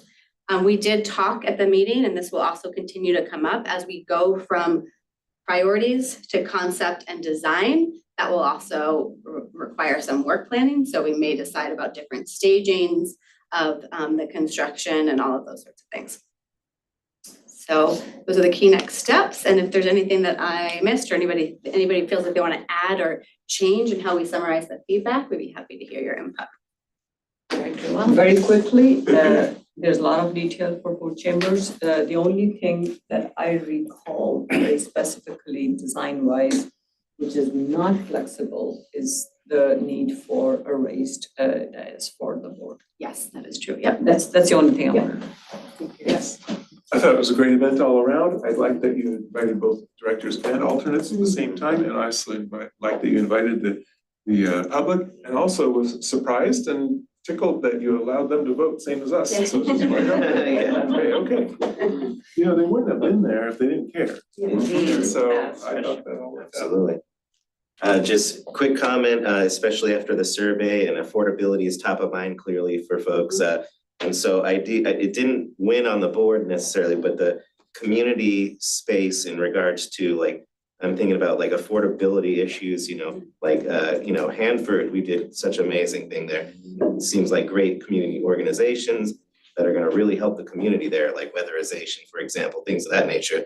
So even if it's not down in the showroom floor, maybe some upstairs space for community organization, I'm still gonna personally push for that, for specifically affordability, whatever that may entail, but any groups that we can have that can help. I'd love for people to just walk in the door, oh, come on upstairs, we have your space, and they'll help you. We'll look at your bill, whatever needs to happen, but that's my only comment. And wonderful, it was a wonderful event. Any other comments? All right, any public comments? I'm gonna go 5 for 5 today. Right on. Go right ahead. So the reason I was late is I went back to the building to just walk around it, make sure I had a sense of it. I reached out to my friend Mike Balma, who is one of the people who lead Sunwork. Sunwork is a 501c3 that for many years has been installing rooftop solar using trainee labor under the supervision of a licensed contractor. I'm one of those volunteers. Okay. Oh, yeah? My Rotary Club. Oh, that's okay. They now also do heat pump installations, heat pump water heater installations. And I thought, now, if there were ever a community group that I would like to allocate some space to in the new building, it's Sunwork. And so he said, well, we're getting kicked out of the Sobrato Center. They have about 800 square feet there. Sobrato is changing their focus to housing related things. He said, what we do with water heaters is we bring them in and then we take them out and install them. Does the building have like a loading bay door? It doesn't now. On the other hand, the doors are pretty tall and water heaters aren't that tall, but the access from the parking lot to the doors on the parking lot side probably could be improved so a pallet jack could roll through them. It's the concrete next to the parking lot that doesn't seem quite ready for that to me. He said, well, we wouldn't want to have somebody in there all the time waiting to talk to people, but maybe we could have a day or two a week or a day or two a month when we would have staff there. So this would, brings to mind that perhaps contractors who don't have a point of presence, retail point of presence, might want to sign up for a day a month and help augment the SVCE staff in having conversations with customers about specific projects. So that's all I want to say about that. It's a beautiful building and there's going to be a lot of empty space on the ground floor unless creative ideas are implemented. Thank you. Any online public comment? Online. All right. Well, thanks for sharing. That was a great summary and a great event. All right. We have one more. One more item. It's at noon, so we're not doing too badly. And I'm sensitive to the fact that there's food waiting outside for us, so Okay. I'll impart all the information and we can adjourn Yes. hopefully in just a few minutes here. Yeah. But we wanted to give you an update today about our contractor training program. It's been a while since anyone on the board has heard very much about this. Formerly, you would have heard about it as Future Fit Fundamentals. I have another name for this program, which is the Gem of the Pandemic. The reason is, Sounds like a video game. so this is more exciting than a video game. The reason I call it that is because it was originally born out of the CRCR package that was approved early on in the pandemic. I believe it was the April convening of the board after the world had first shut down. Out of that package, there was 1.5 million allocated to workforce development. And one of the very earliest ideas of staff was to funnel some of that money into a training program for contractors who at the time were basically grounded and not able to work while we figured out and assessed the situation with the virus. So we developed this idea that in order to supplement the income of these contractors, we could pay them to learn about electrification, which would then in turn put more electrification projects out into the world. What we found was that in order to put a quality product out, as is the case many times when you do something for the first time, it took longer than we expected. And by the time that this launched, contractors were back to work. Could you advance the slide, please? So there was a little bit of a shift in our approach. So rather than a captive audience that we had in theory, we now had a audience that was back to work, trying to thrive. And so we were looking to sort of wedge ourselves into their busy schedule. And so what we have now, as we've adapted to the times, is an ecosystem of two separate small programs that make up contractor training. The first is a video training series, which consists of 5 videos that include quizzes that folks must pass to be able to graduate from the course. The second part of this is a stipend for installations that graduates of the program receive for having completed installations that are rebated by SVCE's home upgrades program. Yeah. Home upgrades program.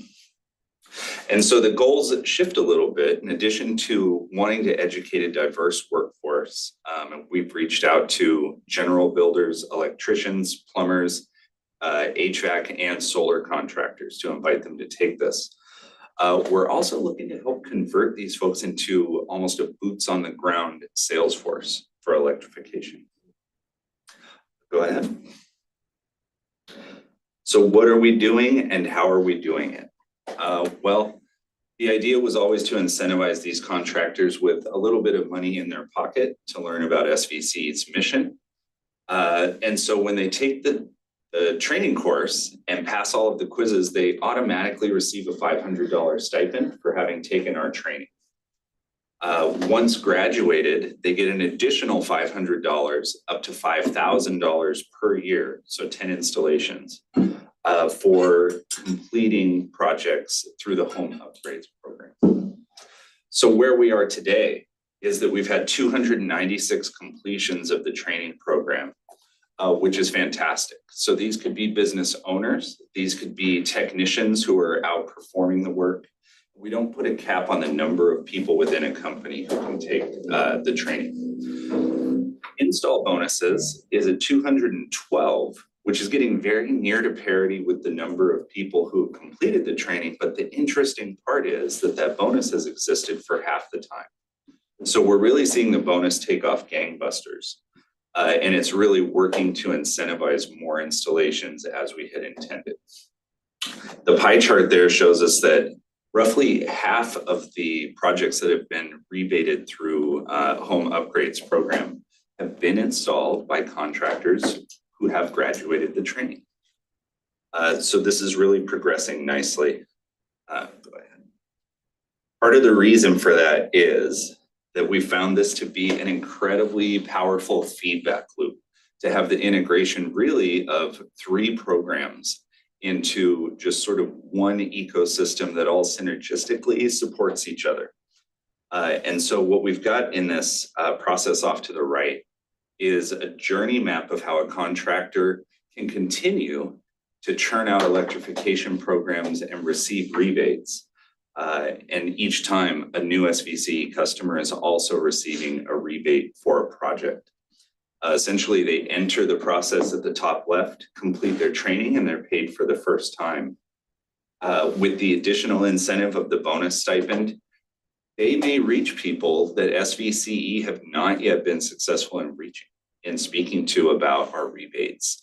And so if they get a call for a fossil to fossil replacement of an appliance, which is still a valid part of their business, they may think to themselves, electrification is a good fit here. I also will receive an additional bonus. Let me recommend electrification to this customer and use SVCE rebates as a selling tool to close the deal. And so in that way, we've seen these bonuses really start to take off. And it also helps us to solidify the relationships with these contractors while almost like deputizing them to make sure that they're getting electrification out on behalf of the agency. Next slide, please. So we've surveyed our contractors. We know surveys are very powerful.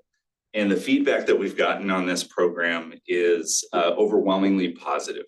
For the most part, folks are finding this easy to use, easy to navigate, and helpful in growing their understanding. Having been here for a number of years myself and being at the agency when we first launched the heat pump water heater 1.0 program way back in 2018-19, it was difficult to find a contractor on the phone and ask them, what do you work with heat pump water heaters? And they'd say, what is that? Right. And so watching the change over time has been really great because now contractors are knocking down the door and knocking out these projects left and right. We're kicking rebates out every day. Top feedback, of course, is that contractors were thrilled that we enlisted top talent and personalities to help co-host the program. I had nothing to do with soliciting that feedback. Last slide, Andrea. So we developed this program to be more or less evergreen in the sense that the videos talk about heat pumps in a way that will always be true, but it doesn't necessarily capture new innovations or new technology that comes on the scene. It doesn't capture new market knowledge that we might come to understand. So while the original 5 videos will probably be evergreen for a very long time, we've discussed the possibility of adding to the videos. And so some of the potential topics could be main panels and right sizing. As we now understand that most electrification can occur on a 100 amp panel.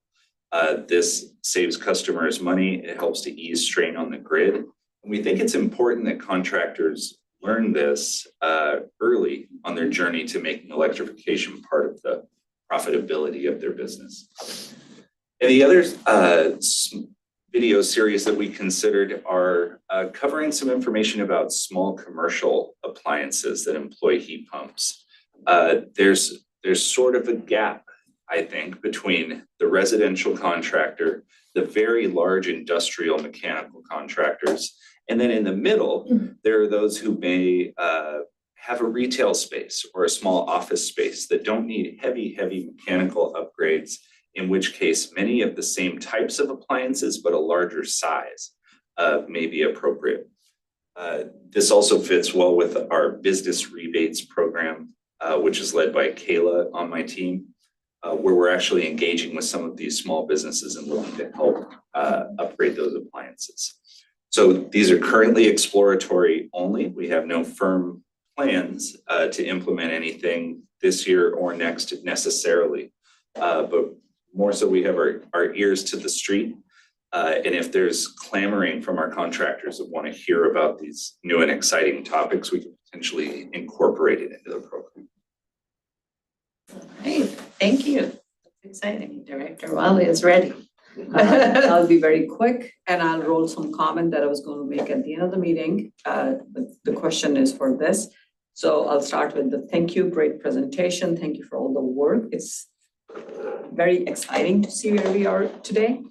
Also very exciting, today Saratoga News has an article on the competitive grant from SVCE that my city won to convert city's buildings, almost $500,000 grant from gas to electric.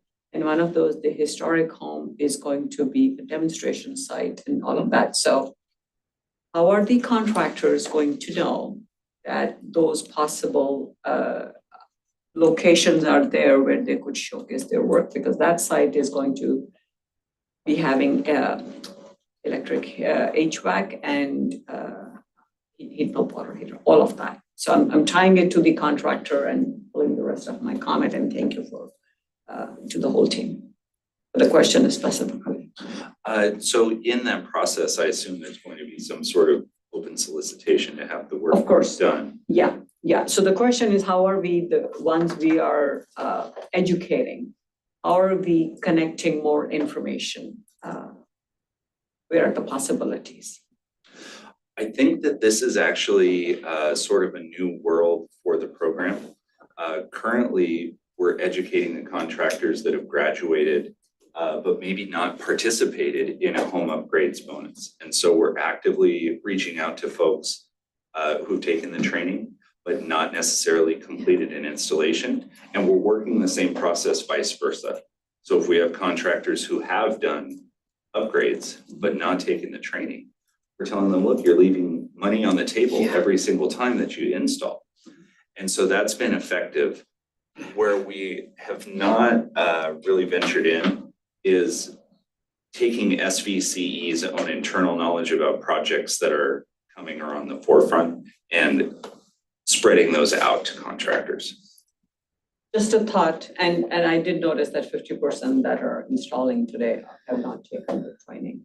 Then they can do better, and as you add more videos with the panel right sizing, that's a big thing. That would help everyone, including the customers. That's a big one. Absolutely. So really appreciate that. Thank you. I'll just add that we also have a find a contractor page on our website. So if customers are looking for a contractor, they can go there and look at a list of contractors who have done installations with SVCE's rebate program. So that's a great, and it's a pretty long list of folks who have installed across our service territory. So I'm gonna tag on to that because that was one of my questions. So you'd go into the search box and say, find a contractor, or is it, how do I find It's that just a place? PDF list, so you. Right, but how do I find that PDF? Oh, So- if you go to SVC's website and search for find a contractor. Yes, your that's what I page was saying. will pop Okay, up. Yeah. got it. All right. Director Klein. Very quick. So as far as the 212 what's the kind of distribution as far as contractors? So do we have, 5 or 10 that are basically the big winners and a few of them, or do you see kind of a continuation? We do up to an extent. And I think to your point, we recognize that there are larger companies who may have 50 technicians out there in the world. And there's also the small mom and pop shop. Right. Who gets enough work, but they're not on the same scale, which is why we implemented the 10 bonus per year limit. Correct. We do currently have that limit tied to the technician rather than the company. We did that because in the early phases, we did not see any runaways as far as a company had gone. So I would say that today the distribution is pretty fair. Okay. Okay, and definitely if that data could be presented in some way at a Absolutely. future date would be useful. And I'll leave it at that. Thank you. Absolutely. Good. Any other questions? Okay, and then I'm gonna follow up to my question, which is the reverse. So if I'm a contractor and I want to know how to get trained, where do I send them? We can provide links after this meeting, Yes, that but would there's be a dedicated SVCE webpage Uh-huh. where they would sign up. It's a very simple form. Right. Once they're approved, Mhm. all of the learning platform is online and self-paced. Okay, great. So I can forward that to, because I did have a question once, I didn't have the answers. All right, great. Any public comment? Okay, anything online? No? All right, so with that, I think if we have any committee or staff comments on anything in sundry? For me, although we will, if we need to schedule in July, Andrea will hold the for July. Okay. Otherwise, have a great summer. Most of the summer, yes. And with that, Just, oh, so I will be wait. missing the next board meeting, and Vice Chair Klein will be taking over, and my alternate will be there. All right. Who's your alternate? For this one. Okay, all right, good. So with that, we are adjourned. All right. All right. Time for two. No idea. Nelly. Who's the number one contractor in terms of? Excellent. This is not your first rodeo, is it? No, it's not, but I wanted to end